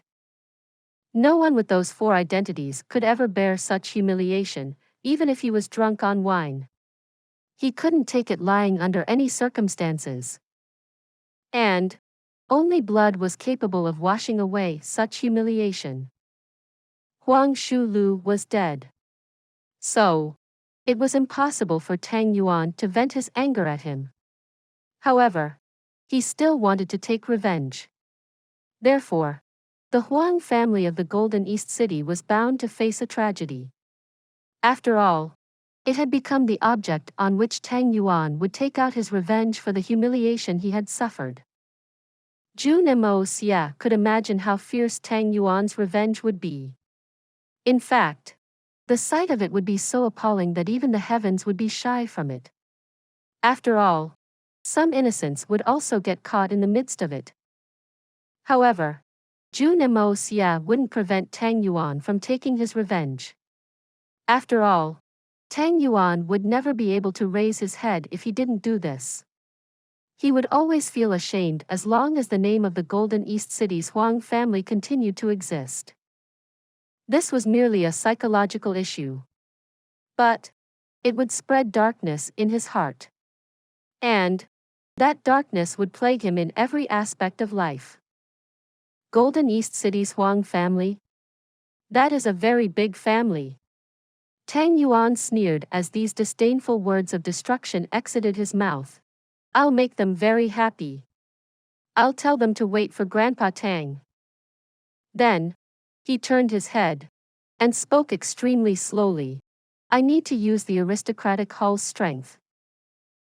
Third young master. Jun Moxie didn't hesitate. He readily promised. Everything doesn't need to go through me. The strength and manpower of the aristocratic hall is at your disposal from now on. And that includes the entire 900 million in silver. Moreover, You only need to speak to me if the aristocratic hall's manpower isn't enough. And I will do my best to help you. Jun Moxie gave him a profound look. It doesn't matter what you want to do. Remember, nothing is out of bounds. Tang Yuan paused for a long while. He then inhaled loudly from his nose and said, you fecking, hee hee. I only wish to borrow a little manpower from the aristocratic hall. I'll use my own methods to settle this. I'll be very unsatisfied if I entirely rely on your strength, third young master.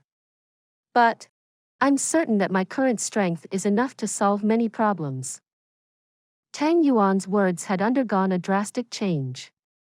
He had mumbled the first half, and had even chucked somewhat. Moreover, his diction had been unclear. But the second half was spoken very fluently and clearly.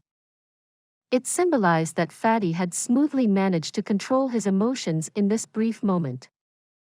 The two men stood opposite each other for a moment. Then, Tang Yuan suddenly asked, my actions may give rise to a lot of public anger. It may also give rise to some very serious consequences. So, why don't you try to persuade me on this? I'll listen as long as you say it. What should I say?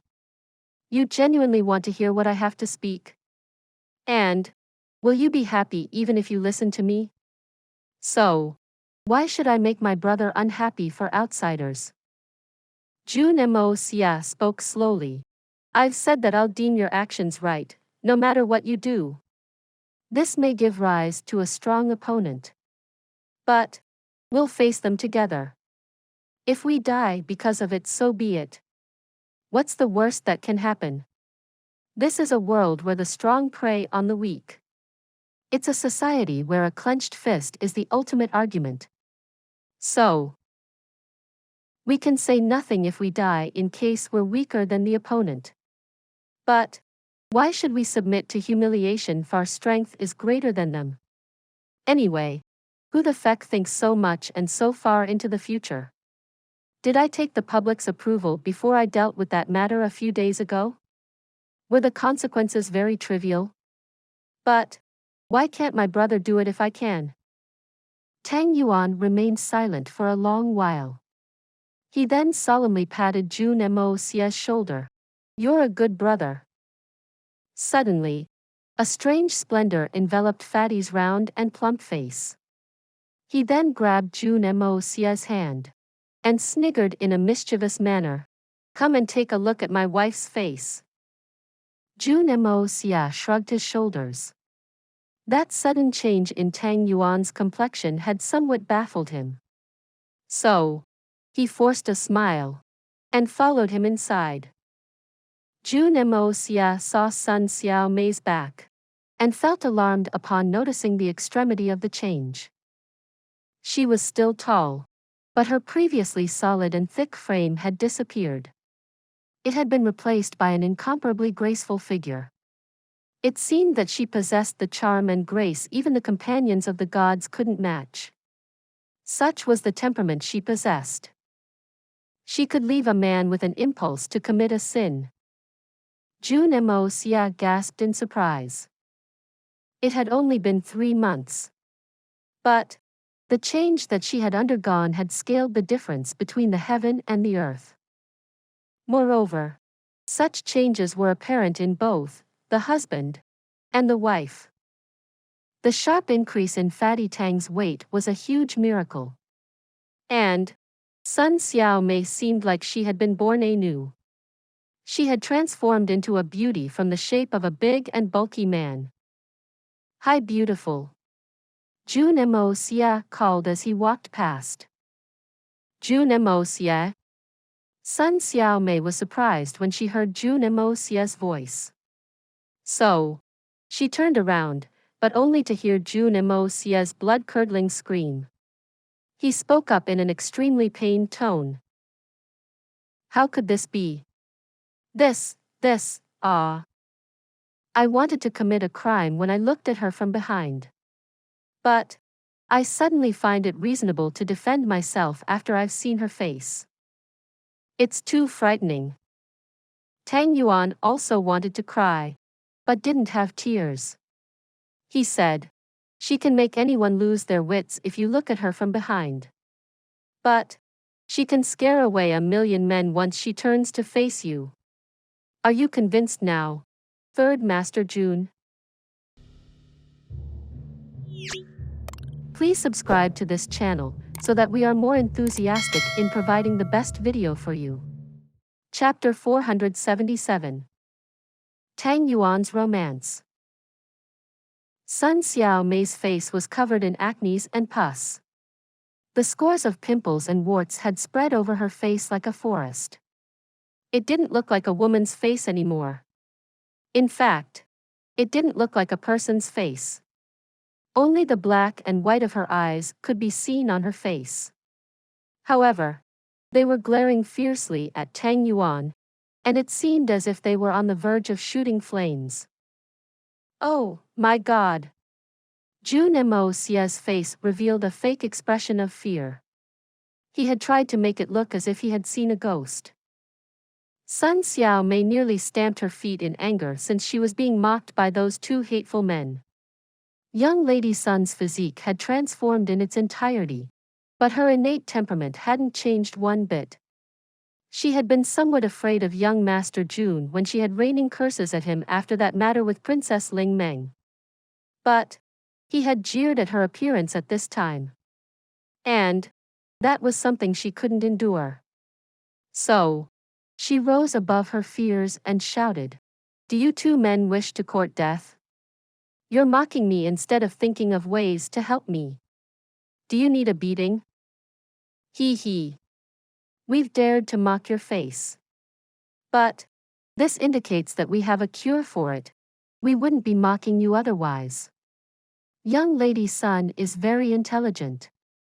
How could she not see this?"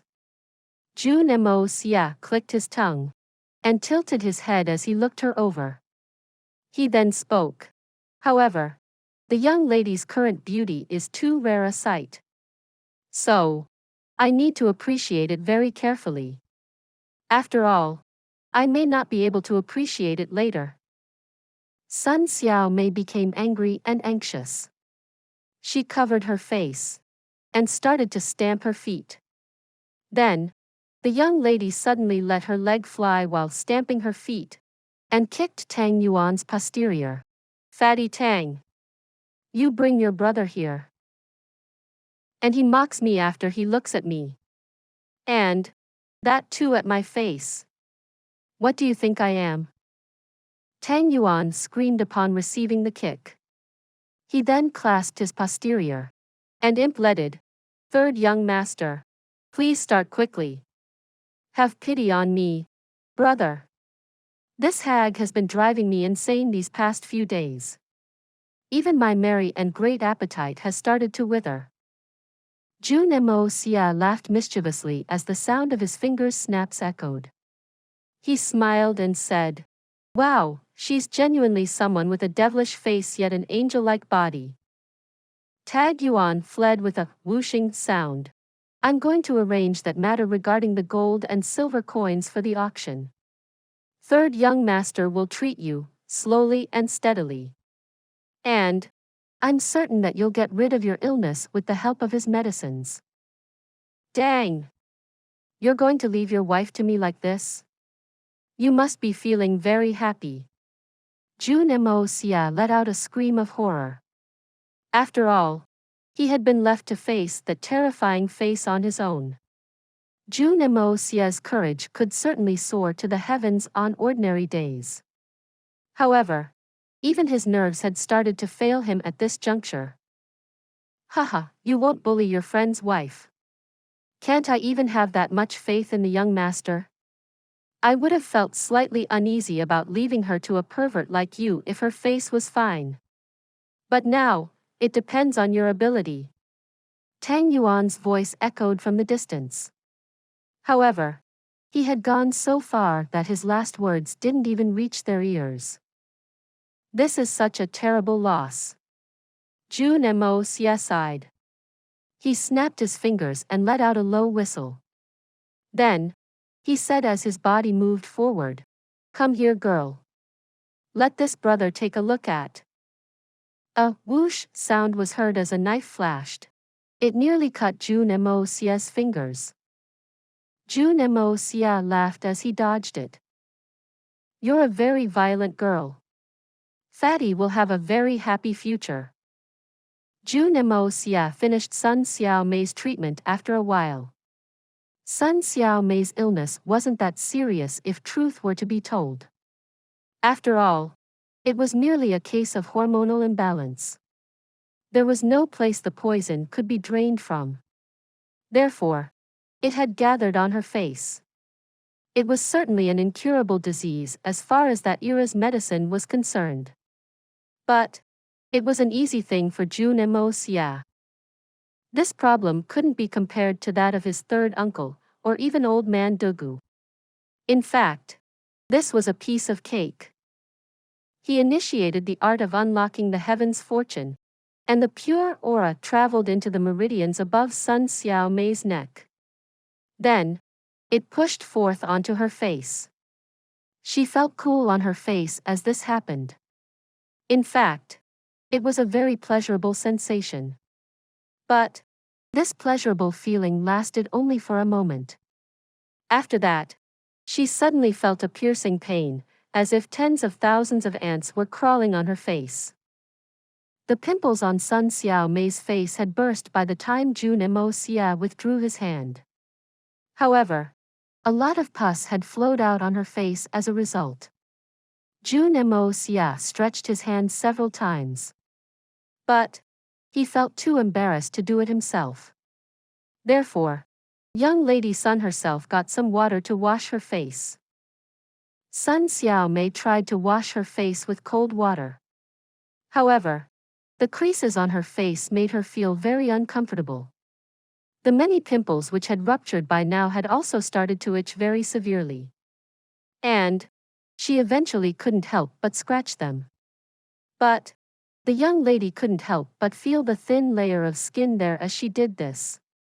She then opened her eyes and saw that she had nearly peeled off the entire layer of skin from her face. It was a layer of dirty skin. Sun Xiaomei cried out in fear and threw it away. But she couldn't prevent herself from feeling her face. She was pleasantly surprised to realize that her face had become quite smooth now. So, she washed her face as quickly as she could and jumped to look at herself in the mirror. The face of the woman in the mirror still had some red patches. But the surface of face was quite clear. Her face wasn't as terrible as it was before. In fact, it was heavenly even. Glossy skin was exposed over large parts of her face. It worked out so quickly. Sun Xiaomei stared stunned at the mirror. A long time passed before two streams of tears flowed down her face. Jun Moxie had been standing behind her. He sighed and said, "We need to do this at least 2 more times. Then, your face will transform into the beautiful flower it should have been. In fact, I'm certain that another flower would be added to the peerlessly beautiful garden of Tianxiang City by then. You'll be counted the same as Xiao Yi and Princess Ling Meng, a springtime flower. Someone without a rival. You will be transformed 300%. But it's a pity that such a beautiful woman is that Tang Yuan's fiancé. My spirits dampen as I look at this disequilibrium. This is a waste of a valuable thing. But I'll make a beautiful woman like you my 99th concubine if you come with me." Jun Moxie's pretext of saving someone from a dire situation was getting increasingly excessive. The first half of his speech was pleasant to hear. But the second part of the man's speech was very brutish. "Go to hell." Sun Xiaomei suddenly forgot that she was emotional. She then mercilessly struck at her benefactor with her fists and her embroidery-clothed leg since he was mocking her. Jun Moxie laughed in a merry manner. Sun Xiaomei suddenly gave a long sigh after a while had passed. She then said, "Young Master Jun, there aren't enough words to thank you. But you're Fatty's brother. So I won't say much more. I only wish to ask you for one thing. Fatty's weight, is there a chance of reducing it? I'm worried about Fatty's health. Once he reaches his 30s. This Dongade couple is too much. I first dealt with this woman's face. And she simply turns around and requests me to reduce that guy's weight. It's very dangerous. But you will need to make him work with everything he's got if you want him to lose weight." This issue had become a headache for Jun Moxie as well. How can that guy lose weight the way he eats? He eats meat, drinks soup, and eats 100 steamed dumplings in one day. Could this guy still be called a man? And can he lose weight? That's a fantasy. Please, you must help him lose weight. He's certain to die if he continues to gain weight. Sun Xiaomei seriously raised her head and gave a worrying look to Jun Moxie. Fatty had once said that he would personally take the initiative to cancel our engagement if my face is restored. It doesn't matter what he is like. He's a good man in my eyes. I wish to be with him. I wish to live my life with that man. I want to grow old with him." She even blushed a little as she spoke those words. Fatty's a good man? When did that Fatty become so noble? Isn't this like a fairy tale? Jun Moxie was left flabbergasted. He picked his eyebrows and asked in a low voice. It would be difficult to make Fatty lose his weight. And he isn't easy on the eyes. However, your face has been restored. In fact, you've now become a beauty who can bring down cities. Moreover, Fatty is willing to cancel his engagement with you. So, why don't you seize your freedom? After all, you could easily find a man who looks better than Fatty. All of us are acquaintances here. But what I say is true. Jun Moxie. Fatty had sounded very sincere and honest when he had spoken about breaking our engagement. However, I feel that you sound. Sun Xiaomei returned to her usual tranquil self. She wiped her tears and looked at Jun Moxie. Are you testing me for your brother? Do I seem like a fickle and unfaithful woman to you? Am I like that? That. Jun Moxie was somewhat embarrassed. He rubbed his nose and didn't speak anything in reply. Tang Yuan is fat. And his looks aren't outstanding. In fact, I'm certain that no woman would find him attractive. And I'm the same. But Tang Yuan handles himself like a real man even if he's fat. And I'm glad of this. I had resisted my father's decision when I had learnt that I would be getting engaged to Tang Yuan. I had told him that I wouldn't marry such a notorious fat man. However, I eventually made peace with the fact that I'm very ugly, and I couldn't land a great husband. But I've changed my mind after getting to know him over these past months. Sun Xiaomei spoke softly and gave a meaningful look with her blurred eyes. It doesn't matter if he's good or bad. I've settled on him whether he's a good man or a tyrant. I'll be perfectly happy being Mrs. Tang whether he loses weight or not. I'll become the wife of an official if he becomes an official. And I'll accompany him to the warehouses if he becomes a businessman. In fact, I'll stay by his side and beat the dogs with a cudgel if he becomes a beggar. Fatty is a good man, and I'm fond of him. Sun Xiaomei raised her head to look at Jun Moxie. She then spoke slowly. It doesn't matter if he's rich or poor, or handsome or ugly. I wish to accompany him throughout this life. In fact, I would rather not have my appearance fixed if it disturbs our marriage. After all, we'll be able to stay together if both of us have a huge deficiency in appearance. All women cherish their appearance. Sun Xiaomei had looked ugly most of her life. However, someone like her would never give up on the opportunity of suddenly transforming her appearance into that of a beautiful woman. But Sun Xiaomei was ready to renounce her beauty for an ugly man who had next to no redeeming qualities. Who wouldn't be emotionally moved by this? Please subscribe to this channel so that we are more enthusiastic in providing the best video for you. Chapter 478. Throw away the 900 million, but don't forfeit conscience. Good. You spoke very well. Jun Moxie was solemn. He couldn't prevent himself from applauding. He walked 2 steps and spoke in a profound manner. This Jun Moxie thanks you for my brother, sister-in-law. After that, Jun Moxie turned and walked out with long strides. He was happy inside. He felt genuine happiness for Tang Yuan.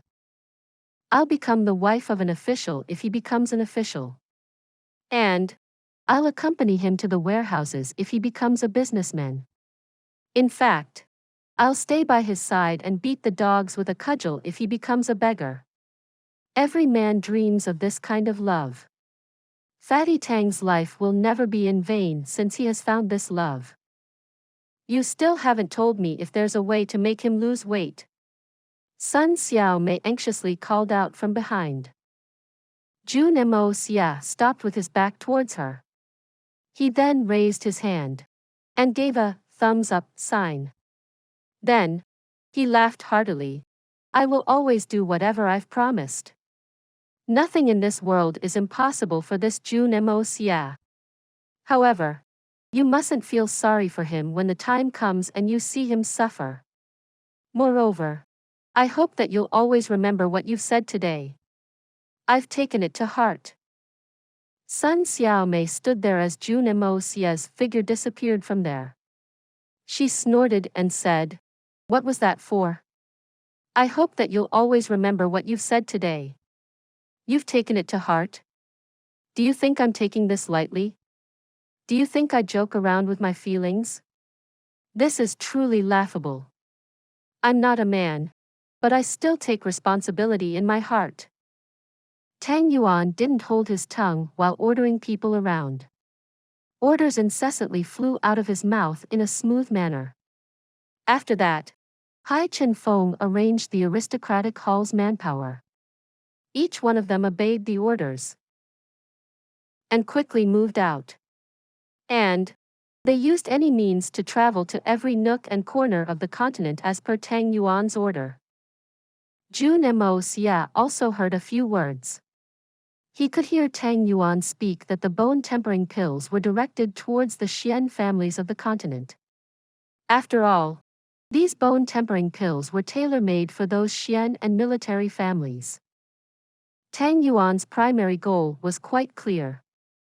However, the far-off Xian families would find it difficult to transport their gold and silver till here.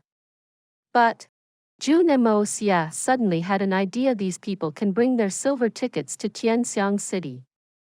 And they can exchange them here. Couldn't we make a profit by looting them? For example, a silver ticket worth 1,000 silver coins would only amount to 800 silver coins. Hee. This is a great business opportunity. Tang Yuan's work-related engagements came to an end after a long time had passed. Only Song Shang and Hai Chen Feng remained with him at this time. Jun Moxie stood leaning against the doorway. Tang Yuan's expression was gloomy at this moment. His eyes then moved towards Hai Chen Feng and Song Shang. And a solemn expression spread across his face as he slowly said, I want to make an important announcement.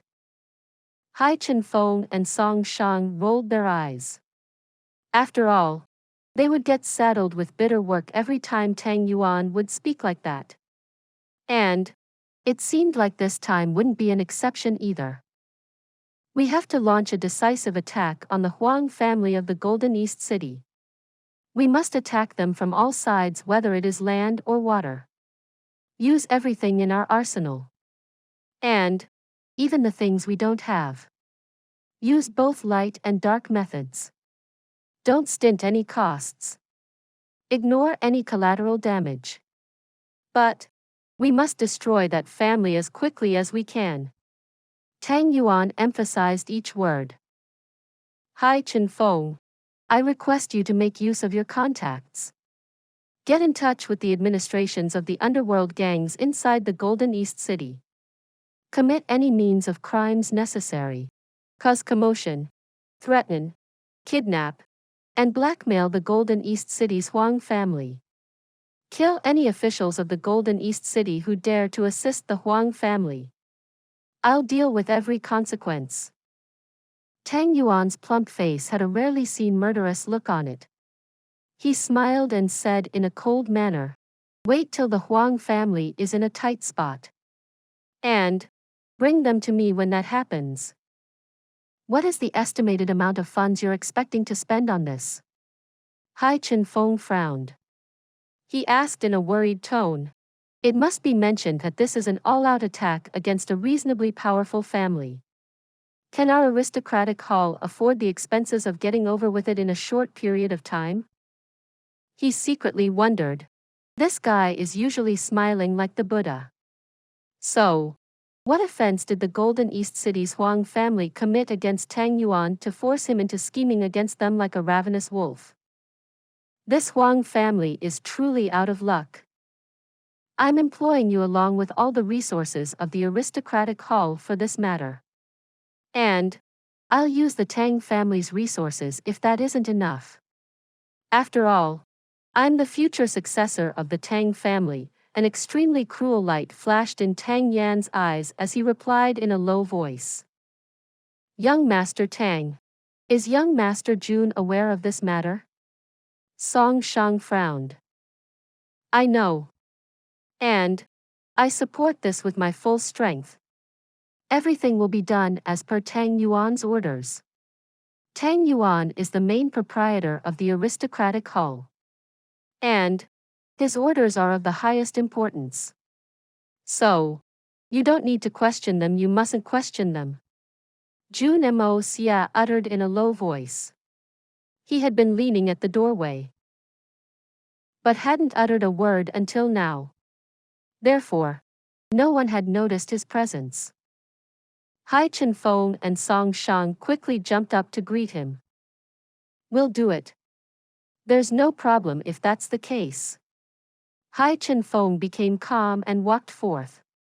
Then, he calculated everything in advance and went through the simulations. I have one more question to ask. Why are you doing this? Why am I doing this? Why do I need to justify it? The muscles on Tang Yuan's face twitched. He gnashed his teeth as he replied. You certainly don't need to give the reasons. Jun Moxie slowly walked in. He looked at Tang Yuan. But, let me remind you, fatty. We can go mad. We can act in an evil manner. And we can ignore everyone in this world. We can even look at people like they are straws. But we mustn't lose our conscience. We must make reprisals. But we can't be excessive. Someone has provoked us. And we'll certainly kill them in response. However, each crime has its perpetrator. The Huang family hasn't educated its people well. But the others are innocent in this matter. We're only venting your anger. And I hope that you understand this. You said that you want to look at them when they're in their worst state. I want you to understand. But I won't stop you if you go and kill all 9 generations of their family. Jun Moxie slowly continued. And that's because you are my brother. I'll even accompany you to the very depths of hell. Tang Yuan's face convulsed in pain. It then slowly filled with a sense of gloom as he remained silent. A long while passed before he spoke up in a hoarse voice. Don't worry. I only want them to know that everyone will pay the price even if one of them makes a mistake, not that one person alone. I obviously won't mind annihilating them if they don't understand this. Jun Moxie chuckled and patted his shoulder. But he didn't speak any further. I'm only trying to vent my anger. In fact, you also know that I'm only trying to vent my anger. But you're willing to give me 900 million for it. You're willing to give me everything we have. Tang Yuan was somewhat emotionally moved. That's because you're my brother. So, I'm willing to accompany you on this madness. After all, can 900 million buy me a new Tang Yuan? I'll withdraw from this if they can. Jun Moxie smiled. Tang Yuan suddenly turned away and laughed. However, he somewhat choked with emotion and coughed as he did. Song Shang and Hai Chen Feng looked at each other. Their eyes belied the fact that they were also slightly sentimental. Throwing away 900 million so that your brother can vent his anger and breathe a sigh of relief? What kind of brotherhood is this? How many brothers since antiquity were prepared to throw away 900 million for their brothers? The emperor? Would even he do it? Never. This is 900 million. It's not 9 million, not 900 or 9,000. Even the public treasury of a big nation like Tianxiang doesn't earn 100 million in an entire year. Tianxiang's public treasury wouldn't earn this much in even 10 years. And would the emperor spend that entire sum of money on one person? Would he risk his own life for a friend? Would he spend his entire fortune on a friend? Spending 900 million in silver? You could build a city with that much money. No one has ever done this since ancient times. They didn't say anything. Instead, they quietly went out to arrange what the fatty had ordered them to do. Consequently, only the two brothers remained there. Jun Moxie spoke up from behind in a faint voice as they left. Each one of you should take a bone-tempering pill first. You'll feel the effects. And I'm certain that it'll improve your abilities very considerably. Hai Chen Feng and Song Shang were overjoyed by this. So, they thanked in unison. Tang Yuan finally sighed in relief when he saw the two men leave. However, it suddenly seemed that he had exhausted his strength. He sat paralyzed in his chair. And he had covered his face with his hands. Tang Yuan jumped up after a short period of time and sneakily looked around. After that, he went to the doorway and poked his head out. Then, he went to the window to close it shut. And he took this opportunity to wipe his eyes with his sleeves. He thought that Jun Moxie hadn't seen it. But Jun Moxie had seen that even though Tang Yuan didn't know that he had. What are you doing? Why are you acting like a sneaky ghost? Jun Moxie looked at him. Don't worry. Even a spirit Xian expert or a great master wouldn't be able to eavesdrop on us as long as I'm here. That's good. Tang Yuan moved mysteriously. Something seems wrong of late. Third young master. What's wrong? Jun Moxie raised his eyebrows. There's something wrong with the imperial family. It can be said that something is wrong with the emperor. Tang Yuan breathing had become somewhat hurried. Young master, everyone was already prepared for you the moment you left from the southern heaven city. In fact, they had prepared everything in advance, and they would ambush you at the city's gates. However, you went on a killing spree upon your return. And you slaughtered everyone who laid in ambush for you. After that, you took away the Meng family's properties. You basically killed everyone who had launched those sharp attacks on you. Then, over 30 government officials died in a bizarre and mysterious manner. I'm certain that I would see your hand behind these events even if I use my knees to think. I would try to prosecute you and confiscate your belongings for the huge crimes you committed. So, don't you find it strange that we haven't seen the Emperor make any move as of yet? Should I find this strange? Jun Moxie put his chin on his hand and assumed the posture of a great thinker. However, the Emperor hasn't even invited you to the imperial court ever since you've returned. Tang Yuan said in a deeply worried tone. You have to be mentally prepared for this. Third young master. The Jun family is flourishing at the moment. But you may not be able to do anything if he wants to get rid of it. After all, the strength of an entire nation isn't something an individual can compete against. I'll take note of that. Jun Moxie's expression became increasingly less serious. Please subscribe to this channel so that we are more enthusiastic in providing the best video for you. Chapter 479. Tracking and Reverse Tracking. The Tang family has always been loyal to the imperial family. My grandfather has always been loyally devoted to His Majesty, and my family will surely follow his. Tang Yuan frowned. He was quite distressed. My grandfather had fought alongside the emperor in those days. The emperor may decide to deal with the Jun family. And my grandfather, he will. Tang Yuan clenched his teeth. He'll stand on the emperor's side. I understand. Jun Moxie patted Tang Yuan's shoulder to console him. I won't hurt him. Thank you. Tang Yuan put down the great weight on his heart. Oh. You've learned to thank me? Do you feel better now, you bull? Jun Moxie tilted his head and looked at him. Hee, we're brothers. I didn't wish to say what I said a moment ago. But we're brothers. And I will always stand by your side. But Tang Yuan's expression was very serious. Fatty, you're also aware that my desire is to make my family and brothers feel safe and happy, right? And my brother's family is obviously included. But you've sounded like an outsider by thanking me for it. Jun Moxie chuckled gently as he spoke. You're my brother. We're brothers for life. Tang Yuan's vexed face suddenly underwent a change. He grabbed his head in embarrassment and spoke up in a nervous tone.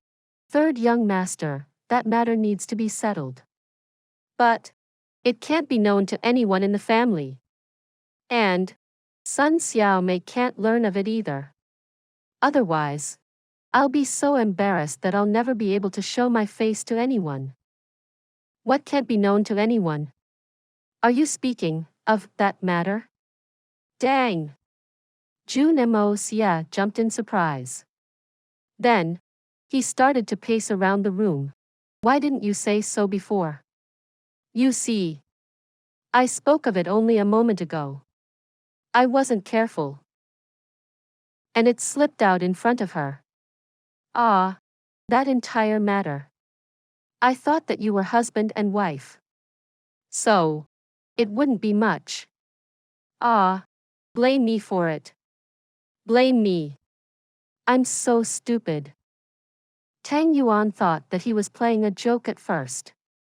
But then, he noticed that Jun Moxie looked upset. In fact, it didn't seem as if Jun Moxie was acting. Fatty couldn't prevent his heart from slowly sinking. His plump face gradually became dark. Then, his body started to slump and slowly slipped down. He then asked weakly with the last bit of hope, Really? Of course. It's true. I can lie to you in this matter. But look at my face. Jun Moxie's face was covered with a color of regret. There was a bang as Tang Yuan finally fell to the ground. His eyes looked lost as he cried without tears. Finished. I'm finished. Jun Moxie said in grief. It's too early to say that. In fact, there should still be some time. She was preparing to go the Tang family when I last saw her. Ha! Tang Yuan's over 250 kilos of bodily meat jumped up like a carp. His facial expression made it seem as if he had learnt of his mother's demise. He looked up and screamed. My mother! My life is horrible. Xiao Mei. After that, he rushed out like a truck that was loaded with horsepower. A few banging sounds were heard as he disappeared without a trace. Jun Moxie chuckled mischievously. He gestured towards a maid to take away the teapot. Then, he crossed his legs and stretched his toes. He then snorted and started to tune up an old folk song. My team of a dozen had 7 or 8 gunmen when I had started out. Then, he frowned and said, "This song has a serious problem with its lyrics. How can a dozen people have 7 or 8 gunmen? Did they have women soldiers as well?" He then suddenly heard Tang Yuan yelling in the distance. Nothing happened. I swear by the heavens. It's nothing. Go and ask third young master if you don't believe me. I only wanted to look at you. It's nothing. Don't ever let me enter the bridal room if you find out that I've lied to you. You must believe my words. Then, he heard an extremely furious and irritated voice. Why won't you tell me if it's nothing? And, why shouldn't I go home? Will you die if you speak of it? What's the worst that can happen to you? Will you die if you speak of it? And Jun Moxie. Call him here. No. I'll go and look for him. I'll ask him and get to the bottom of this. He heard a loud bang afterwards. And this was followed by the sound of footsteps. Then, the sounds of Tang Yuan falling over echoed. These sounds were also mixed with his frightful screams of pleading. My lady, my dear lady, please forgive me. Why do you beg for forgiveness if you haven't done anything wrong? I. Arg. Third young master. You've killed me today. You've gotten me killed. Arg, my mother. Fatty Tang violently screamed towards the heavens. Jun Moxie chuckled in a mischievous manner. You had ruined the mood. You brat. So, I'll let your wife fix it by tidying you up. Therefore, Jun Moxie raised his head and shouted. What did you do? Didn't you just go out to drink with some escorts? What's this fuss about? I'm very confused by this. Sun Xiao Mei was stumped when she heard this. She then quickly grabbed Tang Yuan's ear.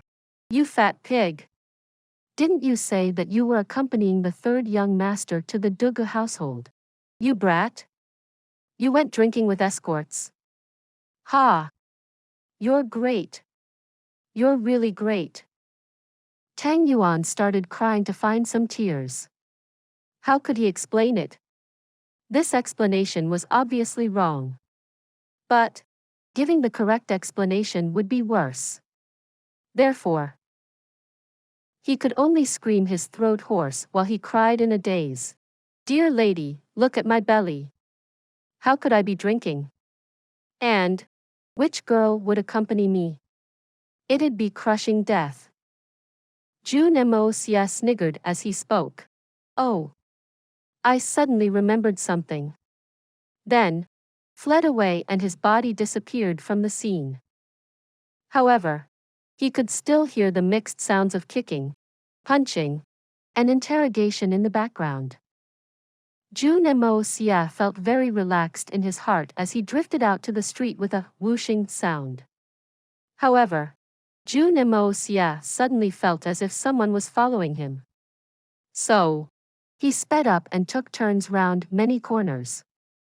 Then, he initiated the yin-yang escape, and disappeared without a trace. No one else could see him. But he was still there at the same spot as before. However, he had become invisible.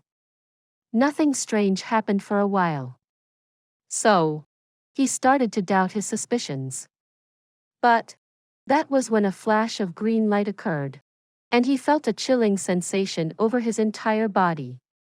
This kind of dense and chilling feeling was similar to the one that a forest full of cold vipers would emanate. This chilling sensation traveled from his head, reached his spine, and quickly made its way to his toes. It seemed as if a ferocious and poisonous snake had appeared. Jun Moxie was extremely familiar with that feeling. He instantly recalled the time when the cold-blooded Great Master Lei Wubei had fought the Snake King Green Hunter. The Snake King's aura had been as awe-inspiring when she had first appeared at that time. Jun Moxie suddenly came to realize a lot of things in this moment. That green light flashed as it searched everywhere within 50 meters at a great speed. Then, it went straight into the sky. It flew to over 30 meters in the sky, and looked around with its sharp and incisive eyes. It floated down after some time had passed. Then, this individual raised their sleeves, and disappeared without a trace with another flash of green light. Jun Moxie smiled amiably. It was the white-clothed girl's younger sister Mei Qian. He had finally ascertained that Mei Qian was the Tianfa Forest Snake King. She was Green Hunter. He had felt that something was wrong when he had first met the two sisters on that road. Then, they had disappeared inside the city even more mysteriously. They're following me. What do they plan to do? What are they attempting? Are they doing something against the Jun family? A beast king as strong as a great master has followed me to Tianxiang City. Could they be aware of my secret? Jun Moxie suddenly thought of something. He let the aura from the Hongjun Pagoda out, initiated the art of unlocking the heaven's fortune, and used his spiritual sense. It then moved to chase after its target like an invisible shadow. That green light floated, flashed, and changed directions at least 10 times. After that, she darted out like an arrow from a crossbow, and moved towards a place outside the city with a whooshing sound. The Snake King's speed was extremely fast. In fact, it seemed as if her body had turned into an image of a meteor. And it appeared as if her green clothing would catch flames any moment. She didn't have any misgivings even though the hours of broad daylight were upon at this time. And that was because she was confident that no ordinary person would be able to see her owing to her present speed. In fact, the said individual wouldn't be able to see her face even if they were to come face to face with her.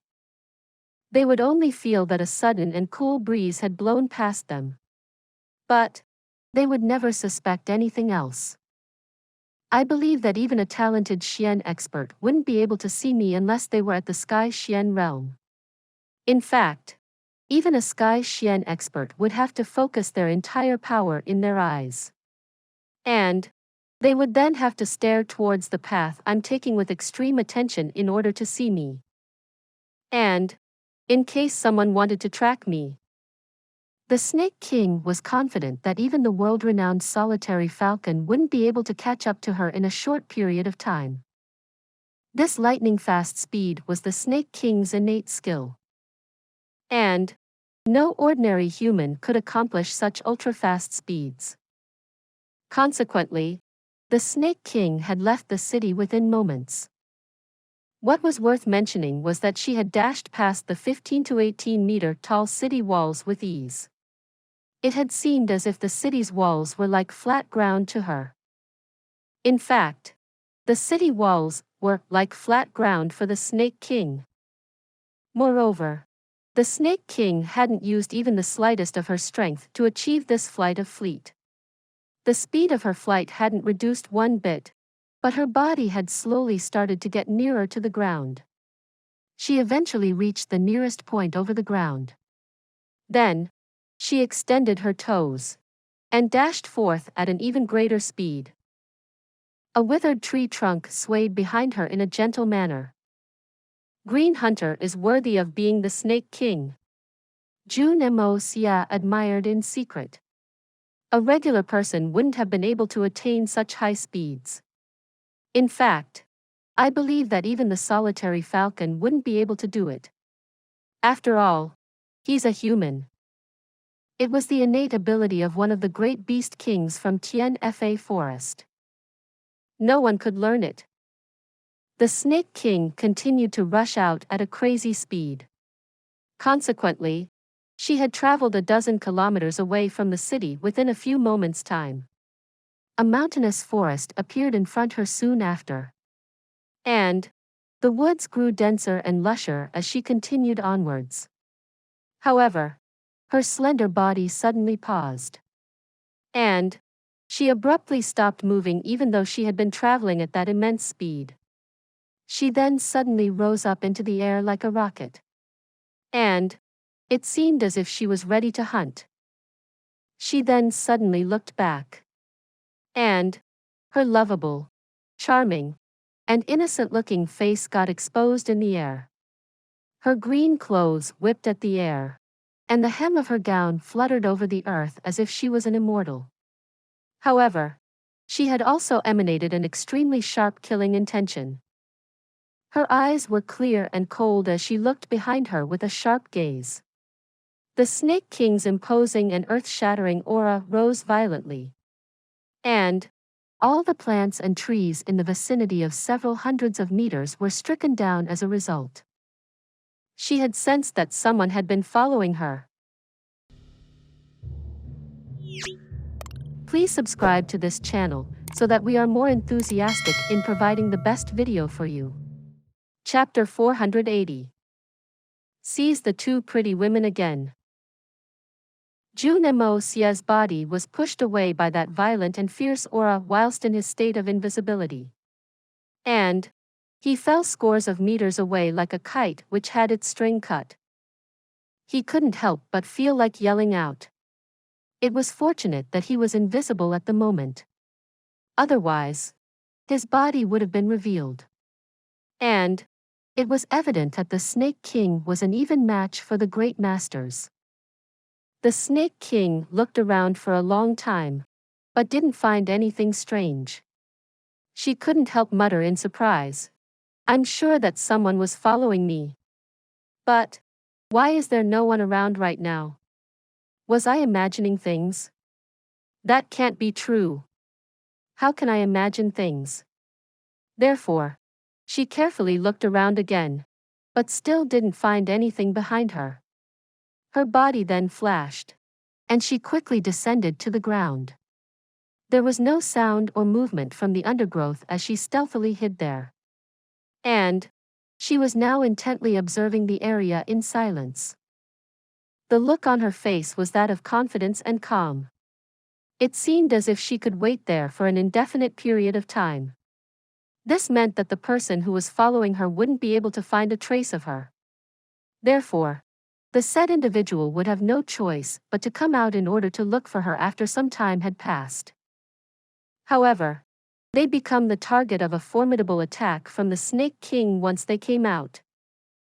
Therefore, the Snake King confidently waited for her pursuer to come out. However, no one showed up even after she had waited for a long time. The sun had initially been right above her. But it had slowly started to slant towards the west by now. However, she still hadn't been able to detect anything. Was I genuinely mistaken? The Snake King thought aloud in confusion. An hour of her vigil had passed by now.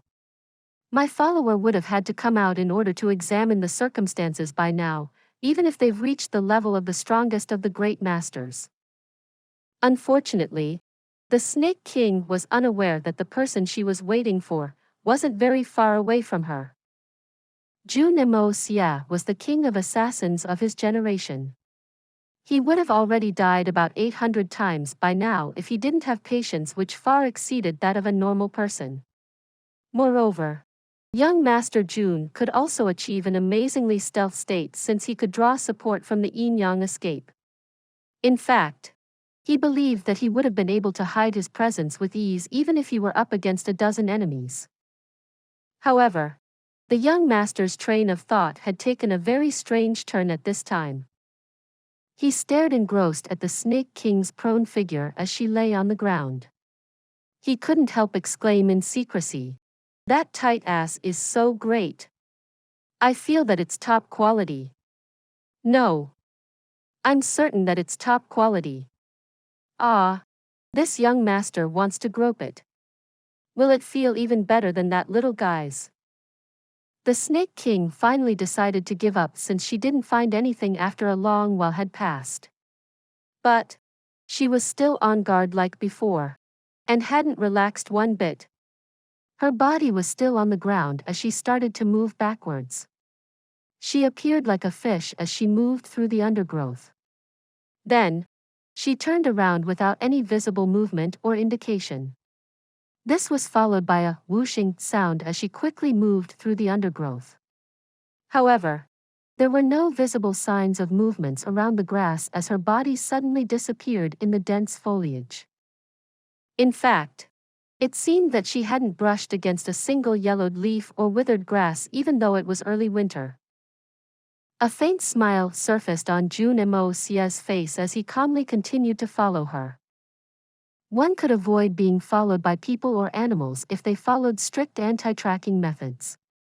But, could someone avoid being tailed by a ghost? Moreover, Jun Moxie was using the yin-yang escape at this time.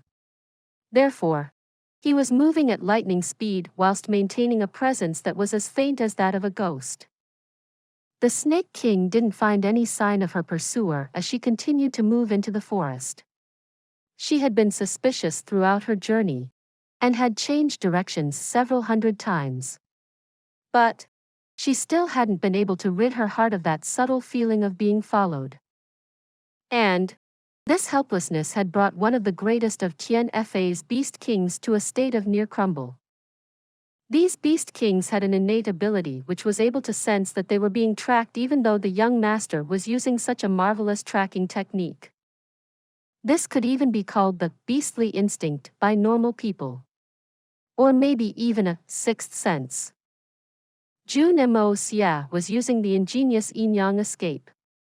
So, even a strong person wouldn't have been able to notice anything if he had been following them.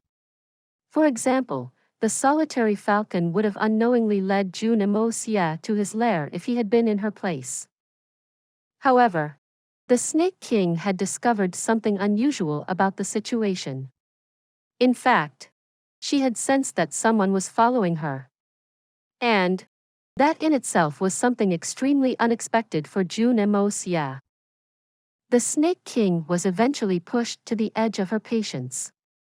So, she hissed and stepped onto a tree's branch. Then, she spoke up in a loud voice. "May I dare to ask where the strong person is following me to? What does he wish to ask for? I request that he show himself. This little girl would give consideration if you seek something." The empty mountains remained silent. There was no response, not even the sound of a falling droplet. The Snake King was angry and anxious at the moment. That was because she'd reached the place where these two sisters were staying if she moved further into the forest. And she would lose face if some capable and mysterious individual was able to trail her there. In fact, she would have to return to Tianfa if she allowed that to happen. After all, she would have led the enemy to her senior, but she still wouldn't know who he was. What could this be called? A clear voice echoed at this moment. "What happened, Green Hunter? Why are you looking so confused? Is someone following?" "You don't need to panic even if someone has followed you," an extremely delicate white figure appeared as that soft voice resounded. It seemed like a fairy from the ninth heaven had descended to the human world. The environment of the entire mountainous forest became magical the moment she appeared. In fact, Every blade of grass seemed to be brimming with vitality. Green Hunter came down from the tree as light as a feather. But her expression was one of humiliation. She had obviously gotten rid of that hideous appearance from before. Consequently, she looked attractive even though she was standing in front of the fairy-like white-clothed woman Mei Shuiyan. In fact, the two sisters looked even more dazzling when together. The white-clothed Mei Shuiyan appeared to be brimming with unmatched grace and magnificence. But Green Hunter looked more lovable and charming. Elder sister, you don't know this, but I've clearly been sensing that someone has been following me. I changed directions several times, and I used every secret technique I know to find out who it is. And I still didn't spot anyone. However, that feeling of being followed still exists in my heart. Their method was obviously very superior, but that kind of an unknown had left me very frightened. So, I had to use Elder Sister's remarkable technique because I nearly crumbled from fear. I was confident that I could slip away using your technique. But I'm still very unsure about the result. Elder sister, I know that you'll say that I'm being overly suspicious. After all, who in this world can possess such a remarkable technique? The usually calm and collected Snake King looked very tired as she spoke up with some hesitation. Foolish girl. Your cultivation level can be considered amongst the best in the world. So, you shouldn't be so hesitant and indecisive under such circumstances. The white-clothed girl smiled and continued. You think someone's following you. So, that must be the case. After all, this intuition is an innate skill of us Xian beasts. And there's no question about it. It may be assumed that your pursuer has a superior technique. Humans have a very reasonable saying for this. You may be at the top of the world, but there's always someone above you. You're confident that someone has followed your trail even though you've used my anti-tracking techniques. But can't someone in this world surpass me? Elder sister means to say that such a powerful expert exists in this world? And he may even be superior to you? A light flashed in Green Hunter's eyes, and her expression became sharp and eager. The white-clad girl smiled gently and replied, I don't know whether he's stronger than me or not. After all, he could possibly be an expert who has specialized in the art of tracking. But we should keep going. It doesn't matter why this person is following you. But they must have their goal since they're doing this. However, they haven't shown themselves throughout the journey. And it may be assumed that he may not expose himself anytime soon either. So, let's ignore him for the time being. And I'm certain that he will jump out on his own accord when the time is right. Tell me, what did you learn from this trip? The white-clothed girl had smiled as if nothing bothered her heart as she had spoken this. Then, she turned around in a fluid motion and pulled Green Hunter's arm. It appeared as if two young girls were playing and strolling in the forest. They then walked a few steps and sat down under a tree.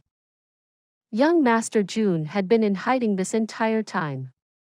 However, he couldn't help but whine in the secrecy of his heart.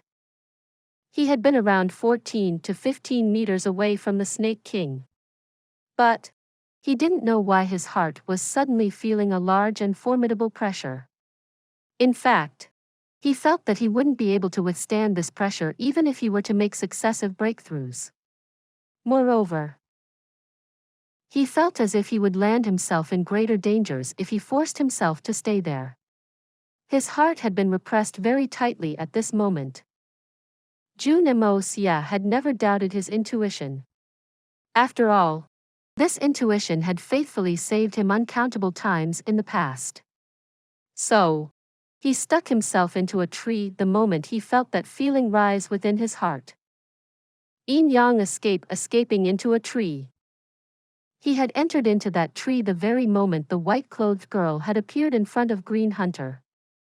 And it couldn't be said whether this had happened by accident or not.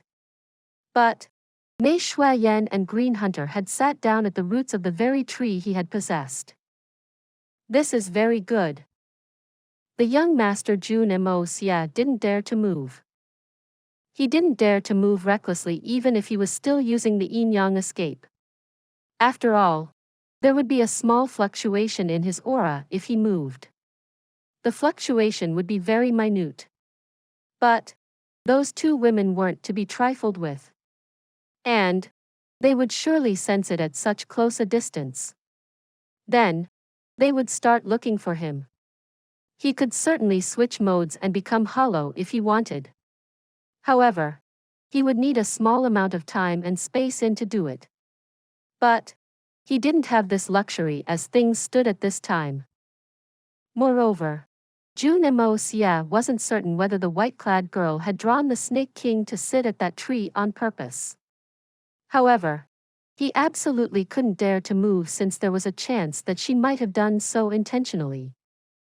Fortunately, young Master Jun's previous life's reputation as the King of Assassins wasn't undeserved. Moreover, he was already in hiding. And doing so for 3 to 5 hours, or even 3 to 5 days, wasn't a problem. After all, this master assassin was habitual to lying in wait by himself for long periods of time. The eyes of the white-clad girl were filled with a deep sense of wonder over the Snake King's perception. She was certain that the Snake King hadn't been mistaken in what she had sensed. After all, the Green Hunter possessed an insanely high cultivation. Moreover, she also had the innate instinct of a beast king.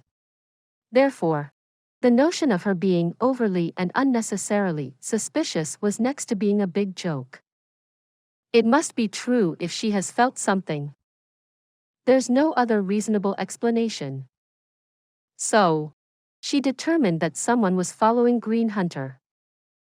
But what surprised her was the fact that even she couldn't be sure if such a person genuinely existed. Moreover, that she couldn't even discover where the pursuer was hiding. Therefore, she had suggested taking a moment of rest. This story will be continued to chapter 481. For those of you who are not subscribed yet, please subscribe. The interesting and best stories will be updated. See you again in the next episode.